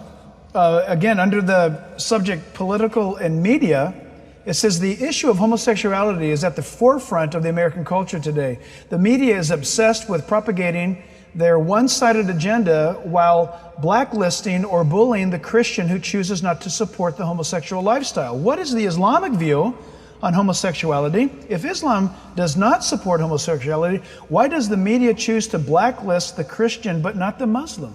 I think there's two questions in there. Yeah. Let's do the first one first, and that is, does the Quran support homosexuality or does it not? It doesn't either. There's no reference about homosexuality in this book. Yes or no? None. None. And so it's assumed, and the reason why is because there probably it was not permitted in the 7th century to begin with, or the 8th century, or the 9th century. So it's obvious that Muslims do not support homosexuality. What's interesting, Jay, is I have yet to see Muslims, though, speak out or rise up against pro-homosexual legislation. They don't make their voices heard. I think because they would want us to take that battle. And the reason why is do. because they know that in our scripture there is reference. Crystal clear. It's crystal clear. Interesting. Yeah, So yeah. you've got it already there in Romans. Interesting. That's right. Romans so 1. you've got to make sure that we always come back. And that's why, if you notice, almost every one of our questions and answers is going to come back to scripture. To know how a Muslim is to think and act and say, you get to go to their Quran to look and see what we think and say, come back to our scriptures. We've got such clear verses that are strongly opposed to that lifestyle. That's why they're letting us take the cop on this one. This subject is witnessing. Where is a good place in the Quran or in the Bible to start a discussion with a Muslim regarding who Jesus is? Ooh, I love it. That's a good question. I mean, that's a great one. Almost any verse about Jesus in the Quran. There's about 93 verses in the Quran. We can't go through all 93 today, otherwise we'll be here the whole time just talking about that. Start with Surah 4, Ayah 157. That means Book 4, verse 157. That's the crucifixion right there. That's the classic verse that stipulates very clearly that it says, say not that he was crucified. They thought it so. Another was given his image. Ah, okay, yes. So another was given his image. Right, I've heard this. Right there, you've got a problem. Right. Because that slams everything we know about Jesus Christ in the crucifixion. See, for Muslims, don't spend your time about the resurrection. You're going to waste your time. Wow. Because they don't care diddly squat about the resurrection. He never died to begin with. Yeah. So it's not a problem. Of course he was seen. Maybe 500, how many hundred, we don't really care. He never died anyway. Since he didn't die, it stands to reason that many saw him. You've got to zero in on the crucifixion. And you've got to zero in on that verse. Because that verse damns all of us to hell. Oh, yeah. And it stands in opposition to everything we believe, not only about God, but about all the prophetic line and all the prophets who are pointing to that event. Isn't that interesting? Because Paul the Apostle had made it very clear that the very power and mission or vision of his preaching was the cross. Absolutely. And so should ours. Absolutely. That's why if I don't get it into a conversation, I'll bring it into it. If they don't bring it up, I'll bring it up and say, I've got a problem with the cross. You have got to tell me, how is it that Jesus didn't die? And to answer that, if you're witnessing to a Muslim, we have the wonderful luxury of going back even to the Old Testament. For example, Psalm 22, Isaiah 53, that props up the fact that Zechariah mentions how when the Lord returns, Israel will look upon him and they'll see the holes in his hands and in his feet. Go right back to Genesis 3:15. Start from the very beginning. The woman, the seed from the woman would come forth, and that is divinity being the sacrifice. There you go. So, there's so many other things we could do, but start with that. That's because great. I've yet to see a Muslim that can answer that. That's great. The next thing you need to go, and I'll just give a second one that you want to go when it comes to Jesus Christ, and that is, I tell people, go right up to a Muslim and say, I believe Jesus is God. Do you have an opinion? Seriously? They have to have an opinion. Oh, yeah, I'm sure they'll have an opinion, but you're telling us as believers, go right up to a Muslim and say, hey, I'd like to ask you a question. What's your opinion about Jesus Christ? That's it. But don't just say, what's your opinion? I believe Jesus is God. I believe Jesus is God. Not Lord and Savior. Don't use those two words. Because for most Muslims, they will say, yes, he is Lord. Because their definition is different. Their definition of Lord, listen, they think of Lord in the English language as what we have, the House of Lords in England. Yeah. With a lot of dawdling 90-year-olds who cannot even walk. They don't like when you mention Jesus Christ, though, do they? They don't like the title Christ. No, they don't like Christ. Because that is Messiah. That's Savior. Well, they like that word because Messiah is in the Quran. And that's 11 times in the Quran. That's his title. Al-Masihu. 11 times you will find that title there. That they don't have a problem with. What they don't like is if Jesus, and it's not the matter that the word is the problem, is the definition of what he is. Yes. If he is God. That's why you've got to get into the discussion. You have to get into that in the first go. Get that into your conversation.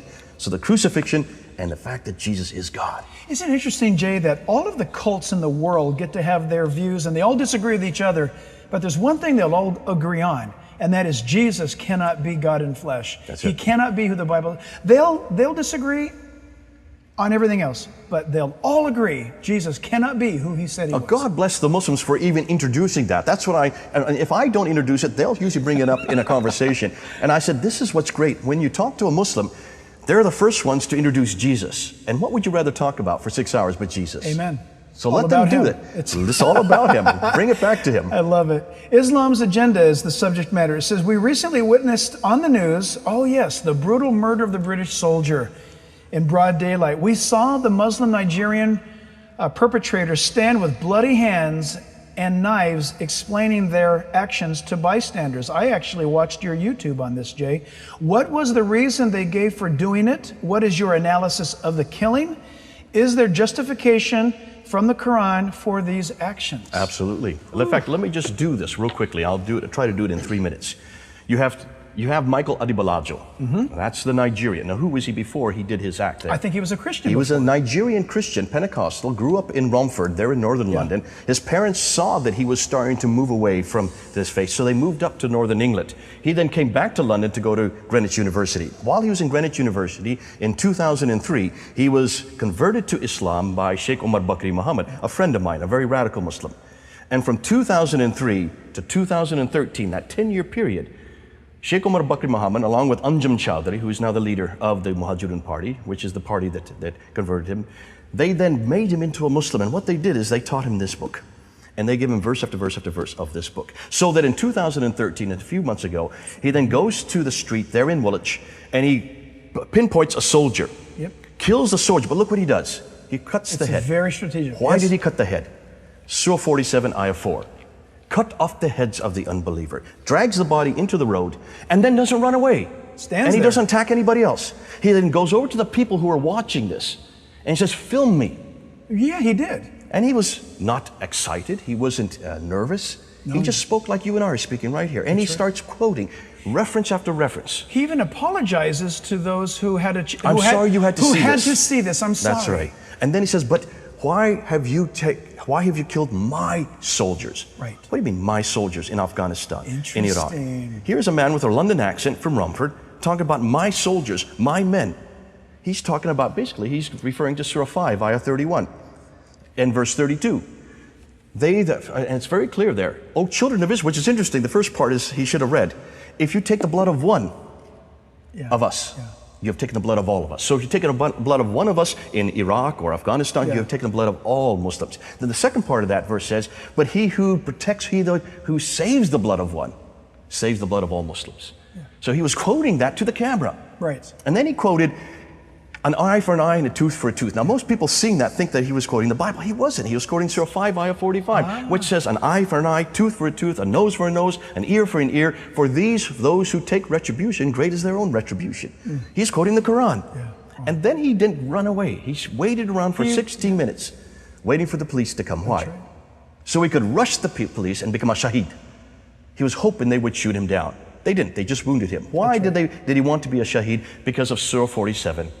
Ayah 4 to 6. Now here's the beautiful thing. While that was all happening, a bus stops.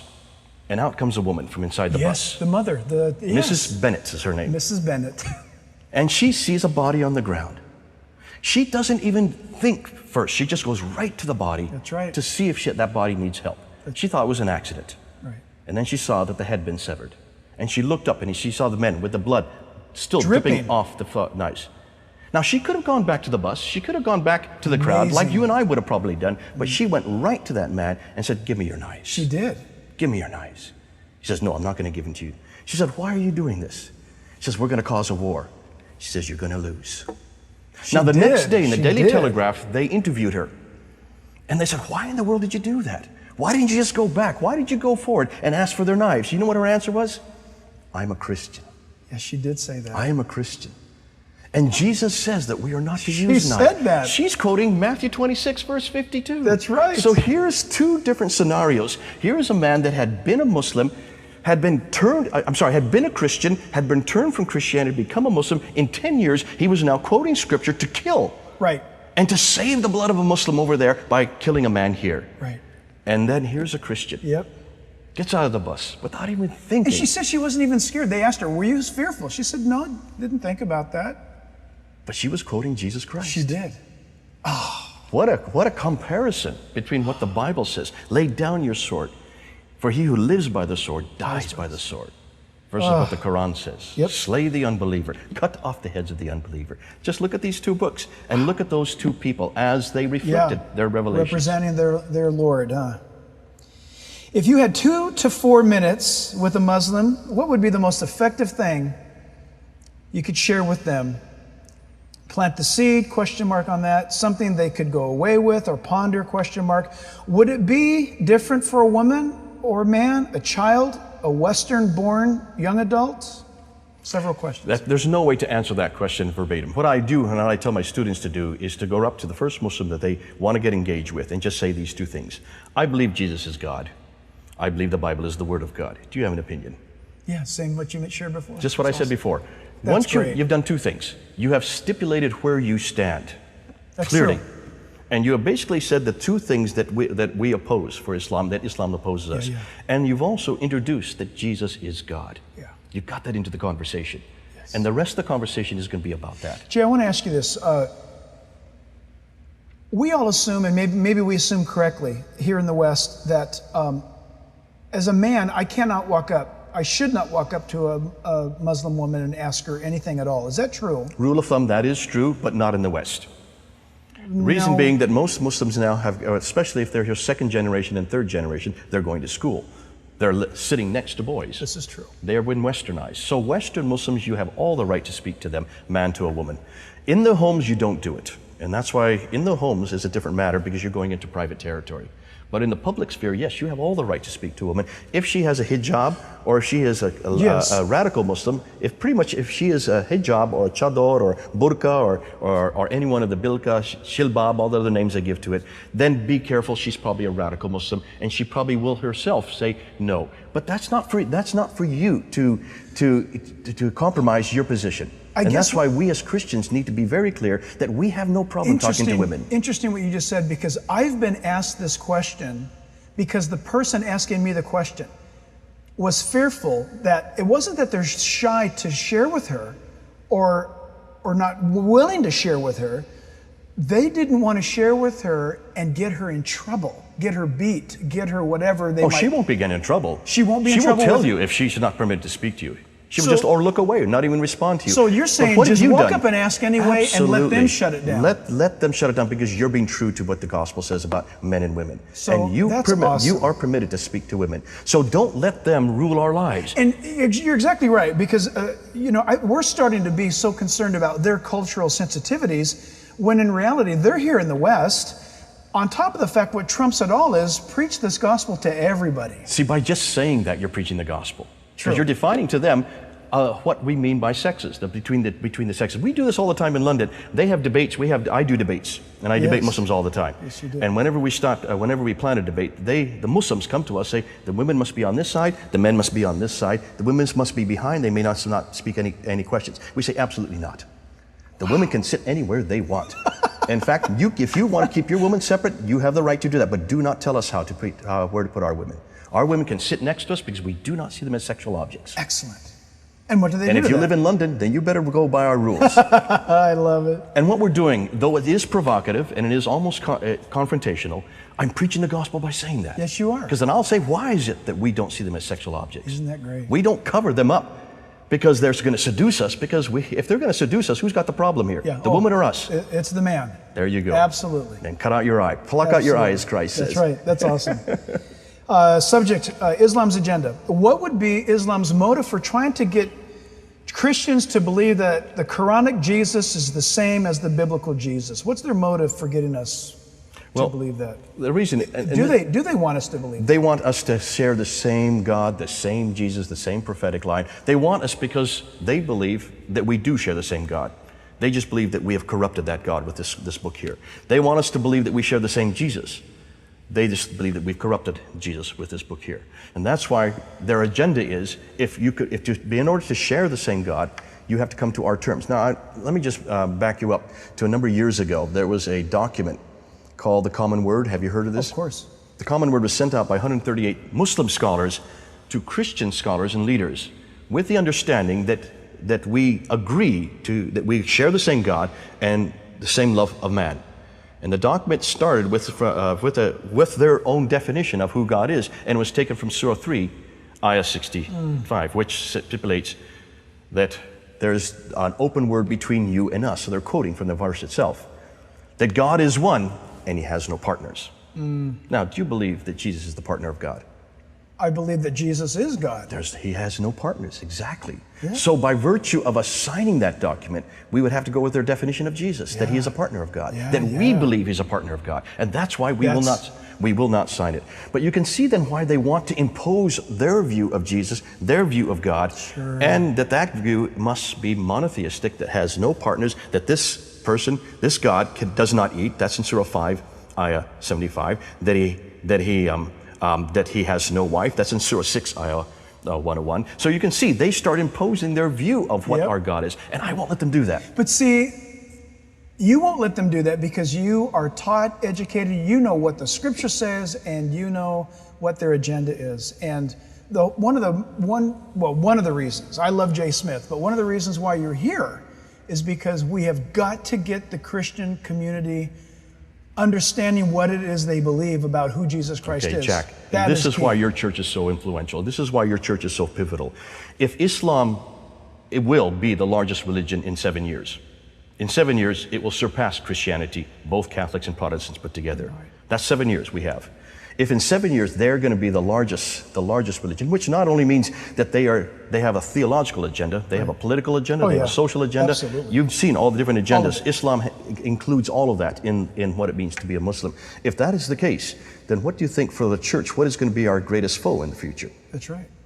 Why is it we're not teaching people this then? Exactly. Why is it there's not one school in the world that teaches Islamic polemics? Exactly. How many people even know what that word means? Right. And why is it there's only about 2 or 3 schools that even have on their agenda or even have as a curriculum? One of them is Biola University, not too far from you. Right. Islamic Apologetics. Right. Taught by Josh Lingell. That's right. My good friend. Yeah. Most of it's my material. That's right. Why is that we're not teaching this everywhere? If this is going to be the largest religion, if it's going to be the strongest opposition for the church for the next generation, guaranteed. then why aren't we teaching what the Quran is saying? So listen, let me ask you on camera, why? Let's just pick on the Christian universities in America. Why are they not teaching this? Why are they not You've already answered it in a few questions before. Yeah. There is a fear. That's right. There is a fear that this Islam that we're talking about is not true Islam, that we're creating this Islam, and it only represents a small radical agenda over here on the right. Right. That it doesn't represent real Islam. The question I would ask anybody that says that is, prove it. Show me in the Quran that we're wrong. That's right. Show me in the Prophet's life that he was a benevolent man, that he was anything like Jesus. Oh, no, there's no way. Show me also in the Prophet, but look, show me in Islam itself, the history of Islam, how it began. There you go. Show me in the last 1400 years where Islam has been anything but violent. Well, you look at, and you know the terms and the words and the names of these places correctly, but if I remember right, was it a Quraysh tribe? Quraysh, yeah. Where Muhammad supposedly involved himself in the beheading Oh, of okay, many? you're talking about the Qurayzi. The Qurayzi. Okay. They're the Banu Qurayzi, they're Jewish. Yes. The Jews in Medina. He involved himself in that very slaughter. Well, he was the one that dictated it. He was the one that called for it. And he used a Jew that told him this is what you to do. And then he took all 800 men and slit their throats in one afternoon. If I'm a faithful Muslim, aren't I to focus on living my life in the pattern of Muhammad? Exactly. If I'm a faithful Christian, I'm to live my life in the pattern of Jesus. You've just given the answer. Okay. You go to Muhammad, and if you want to live your life, and every Muslim must do what Muhammad did, because he is the paradigm. He is the model on earth for what God has intended all humans to be in every place, in all ages, in all times.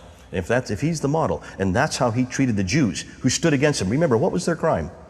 What did the Banu Qainuqa, the Banu Nadir, the Banu Qurayza, those 3 families, what did they do against Muhammad?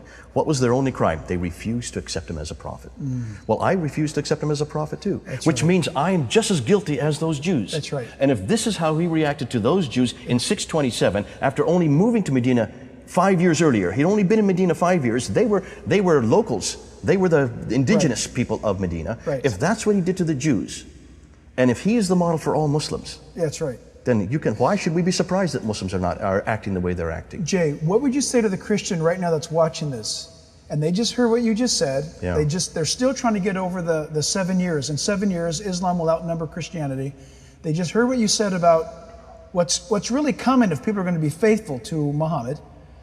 And the Christian is tempted right now to turn the channel or to log off and not hear this. What would you say to them?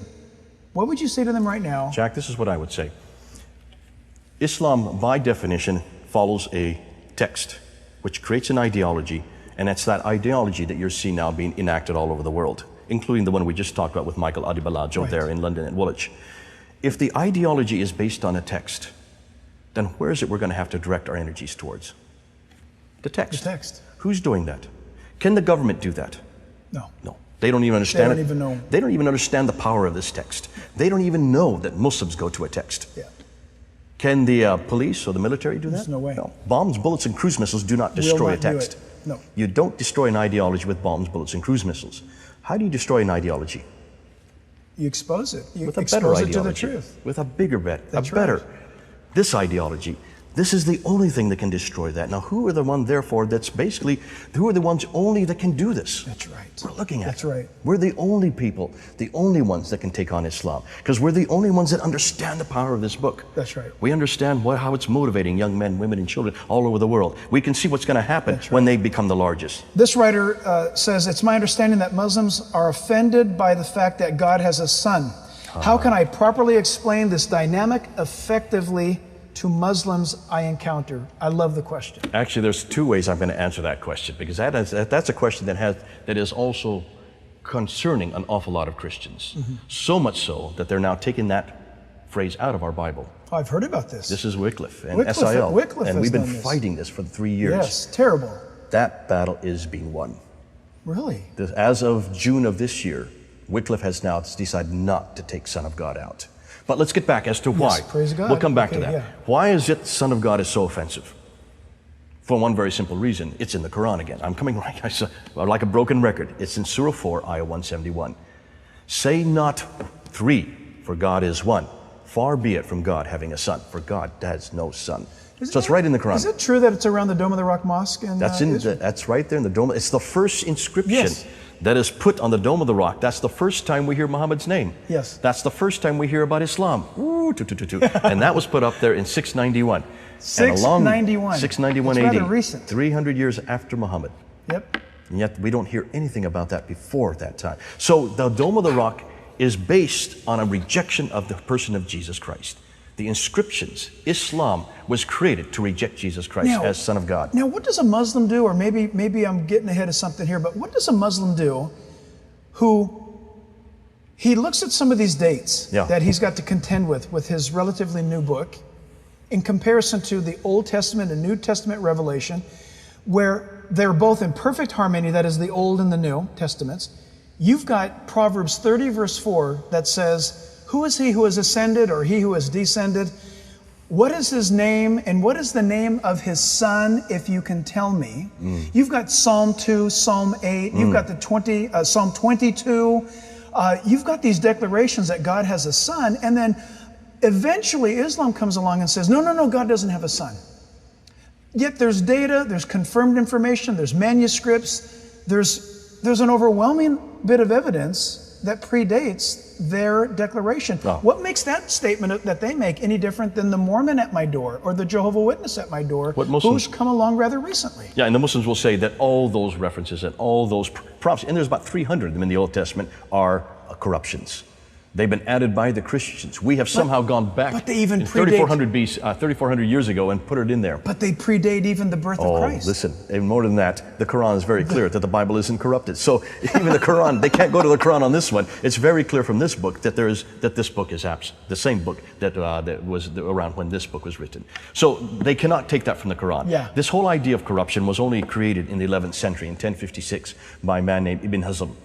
Ibn Hazm is the one that initiated this whole idea of corruption. That's 400 years too late. It's convenient. It's very convenient. And that's why they finally got around to reading our Bible. Wow. But shame on them. They shouldn't have waited 400 years. Oh, that's amazing. I love it. Can you explain the role, purpose, and or view of women as outlined in the Quran? How does the average Muslim view women in the United States? Wow. Okay, I'm just going to go to two surahs. Surah 4 and Surah 2. That means book 4 and book 2. I'm going to give you 7 verses real quickly, and we'll show you what the Quran does with women. Surah 4, Ayah 3 says a man can have up to 4 wives. Already, in marriage, there's inequality. A woman cannot have up to 4 husbands. How many women would want 4 husbands? I don't know. Each one of us has a brother-in-law that comes with us. But nonetheless, a man can have up to 4 wives. You already see inequality in marriage. In verse 11, Surah 4, Ayah 11, it says that a man has twice the inheritance of a woman. So a woman has half the inheritance of a man. So in death, she is unequal. Verse 24 Surah 4, ayah 24 says that a man can have as many women as his right hand possesseth. That means as many women slaves of war as he wants. Those are concubines that he takes in slavery. He can have as many of them above and beyond the 4 wives that you heard in verse 3. Surah 4, ayah 34 says that a man is a protector of women, but to those women who stand against their husband, he must admonish them first. If that doesn't work, then he must throw them from the bed. If that doesn't work, he can beat them. Daraba. Yeah. That means to scourge. Right. In Surah 2, ayah 282, it says that a woman has half the testimony of a man in court. Right. Inequality when it comes to their testimony. In Surah 2, ayah 223, and this is one of the hardest ones. Surah 2, ayah 223, it says, women are the till for their husband, and a man may plow his wife anytime he wants. That means he may plow her sexually anytime he wants. It's a horrendous verse. Yeah. Thank God I won't have to defend a verse like that. Then in Surah 2, ayah 230, it says that a man may divorce his wife simply by saying talak. 3 times. 3 times. Divorce you, I divorce you. If after he has said it the 3rd time, and he wants to take his wife back, he cannot do so until she marries another man and he consummates the marriage and then divorces her. Only then can he take her back. Now, what does that say about women? Now, I've heard this. I don't know if it's true, but I've heard this, that in the West, where these divorce or these multiple wives issue is a problem in the West, that some have viewed the Western system of divorce and remarriage being so accepted that they can marry a wife, they can have her bear children, they can divorce her, let her become now the financial burden of the welfare system, and he can just fulfill his 4-wife pledge by having 4 wives. What they do in the West, what they do in the West, and let the they'll come in with 4 pay. wives, but they'll only refer to 1 wife, and she is the one that's their official wife. The other 3 are nothing more than girlfriends or mistresses. So they'll go on welfare, and that's usually how they get around it. There's a question I have, because I've asked people, why is it in our own community here in LA area, when a Muslim woman is wearing a hijab or burqa, we've never seen any of them in public pregnant. Now, is there a rule to this? No. There's no rule. No. They can be pregnant in public, provided that they're covered up. And that's in Surah 33 that says they must be covered up. Verse 59. That's amazing. Issa, you covered that earlier. What are the 3 most common objections a Muslim has to the gospel, and how should we handle them? I think you've been answering that, but what are the 3, they're asking, common objections a Muslim has to the gospel? Well, the biggest thing is Jesus. It always comes to that. And the second biggest is corruption of scriptures. It always comes down to those 2. The third one I would think that would come after that would be the problem with the crucifixion.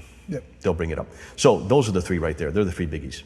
Our local mosque, on one of our resurrection services here during that Sunday morning, our local mosque took the time to we didn't know about it at the time, but they put leaflets on all of our windows saying Jesus was not crucified, but died in, this particular group said that he had died in Kashmir. Have you heard this before? Oh yeah, this is the Ahmadiyas. These are not Muslims. They're not Muslims? No, it's a sect of Islam, much like the Jehovah's Witnesses would be to us. Oh, interesting. They're hated by Muslims. Really? They were created in the 1800s by a man named Ghulam Ahmad, who was from Kashmir, conveniently, who believes that Jesus did go on the cross. So what he does with Surah 4, 157, I don't know, because he has to confront that. But that he did not die. He was taken off the cross. He swooned. And he was put into the cold tomb. Into the tomb. Revived, he woke up 3 days later, threw out the 2-ton stone, overpowered the 16 guards, and then made his way to Kashmir. There he married, and he had 7 kids, and then he died. Okay. And that Ghulam Ahmad is the Messiah, the return of Jesus. So Ghulam Ahmad is the returned Messiah. Unbelievable. Yeah, so you can see why, I see now why Muslims don't like this. Because this means there's another revelation, another prophet that comes after Muhammad, who has a further revelation that disagrees with the first one. I mean, look, Paul makes it very clear in Galatians 1 that if you can have another revelation, you can just keep having indefinitely. Joseph Smith. On and on it goes. It never ends. Sun Young Moon, they all have revelations. Absolutely. Yeah. What cultural sensitivities are most important to be aware of when witnessing to a Muslim with a Middle Eastern background? Okay, with a Middle Eastern, it's a little bit different than, say, with an Asian. You'd have to make a distinction there because Asian meaning Indonesian? Sorry, Indian, Pakistani, and Bangladesh. Oh, okay. That's what we call. I'm sorry, this is an English and idiomatic help expression. Help me out. I have to be careful because that's how we do it in England. Well, yeah, but you guys are correct, and we haven't. No, that's what we do it in England. Actually, you are more correct because an Asian here would be an Indonesian. probably the best word to use is Indian subcontinent. Okay. And see, they're the largest block of Muslims in the world. That's right. That's 500 million right there. There's no other place in the world that has that many Muslims in one place. Yeah. And at one time, they were one country. Yeah. It was only in 1947 they were split up into 3 countries. Now you don't have the problem. There's not near as much problem, except the Pakistanis. The Pakistanis tend to be a lot more radical. Yes. They would be much closer to what we would have in the Middle East. The Middle Easterners have an awful lot of cultural proclivities that are based on Quran about gender specification and gender rules. Yes. So you have to be more careful when you're working with a Middle Eastern. But I would say, as a Christian, just be true to being a Christian. Yeah, right on. Just God anticipated all of that. That's why do not apologize for the fact that we can look a woman in the eyes and we can still talk to them without seeing them as sexual objects. Wow, that's right. So that's just be a right. Christian and then So, preach the gospel by doing that. you know, you brought this up. I thought about it. Now the second time I'm going to say it. Maybe it's the Holy Spirit prompting. But I was at a car wash not too long ago. And I noticed that sitting in front of me outside waiting for our cars to get done was, I'm going to guess that this Muslim girl was probably about 25, 27-ish. She had her hijab on. And I leaned over and I asked her, I said, can you explain why you're wearing this? I would like to know. And she said, I'm wearing this as a display of modesty. And I said, well, that's very kind. That's excellent. What do you hope to achieve by that? And she said, well, it prevents others from thinking, she used a different word than lustful thoughts, but it meant that. And I said, well, can I say something to you? I'm a Christian, and I'm old enough to be your dad. So can I say something to you? You wear this so that a Muslim man doesn't look at you and think a thought? And she goes, well, yes, but not only a Muslim man, but yes. And I said, well, as a man, I want to tell you as a father figure that you see that trash dumpster out there that's shrouded, it's built in concrete? If you were to be inside that concrete blocked area and there was a sign out front of it and it said woman inside, that's all a man has to know for him to start thinking thoughts. What you're doing is commendable, but don't you think that a man's heart is much more corrupt than you with your act of modesty, trying to be noble as you are? It's not going to work. She was silent. And I said, let me put it to you this way. In Islam, who's the strongest, the man or the woman? The man. Who's the most spiritual? The man. And I said, if that's true then, why doesn't the man govern his thoughts, there you go, govern his eyes and look away from you and so what that does you, Jesus say? So that you wouldn't have to dress like this and you could be more free? And she said, are you saying that a man should not think thoughts or look away? And I said, yes. And she said, that man has yet to be born. Oh, you were looking at him. And I said, I have to tell you something. This is exactly the power of Christianity. Yeah. And she would not talk to me any further from that moment on. Brilliant. I love that example. I just thought, if the power of God is so powerful, then let that power be released. And it should exhibit in self-control. That's right. That's a brilliant way to answer it. So, one final thing. We've got 2 minutes left. Is there evidence that the decapitations that take place during the tribulation period, interesting, they're referring to Revelation 13, could that be a result of Islam in the world? Interesting thought. Revelation 13, those who do not believe in the doctrines and the power of the Antichrist, they are beheaded for not bowing to him. Interesting. Is beheading in the world... yeah, I'll let you answer that one since that's up your alley. I would say that's certainly scriptural in that it's in Surah 47, Ayah 4. Very clear that the unbelievers are to be beheaded. Now, the unbelievers in that case would be us. Yeah, interesting. Wow. So there's scriptural backing for that. Yeah, I don't know if I'm going to say... I'm sorry, Quranic backing for that. Backing for that. I'm not going to say... This is my personal view on this. Yes, Revelation 13 says the mode of death will be beheading. Interesting that they asked this question. I do not believe, though, that the Antichrist will be a Muslim as we know Muslims today, because the Islamic doctrine would stand in direct opposition to the doctrines of the Antichrist. There you go. Islam is not going to allow someone else to take over the world. This man, the Antichrist, wants to rule the world. And according to Revelation 17 and 18, he brings all religions together. I don't see that coming together. No, I wouldn't worry about that, and I Yeah. don't think we need to answer that Yep. one. But we can say that there is scriptural reference That's and certainly interesting. backing for it. Let's just leave it at that. Jay, we've got about 40 seconds left. Can you just tell me, and those that are listening right now will get it, how can we help you do what you're doing? I've seen you, the world has seen you on YouTube. There are various awesome teachings that are available that you've done. What can you tell us for those that are watching? And then when you tell us that, will you end this by telling any Muslim that might be out there today why they should accept Christ? I love to end that way. No, I think the best thing you can do is just be true to yourself. Make sure that you know your Bible. Make sure you know who Jesus Christ is, and preach him without any fear. Please do not apologize for who you are and who Christ is in you. Make sure Christ gets out into every conversation.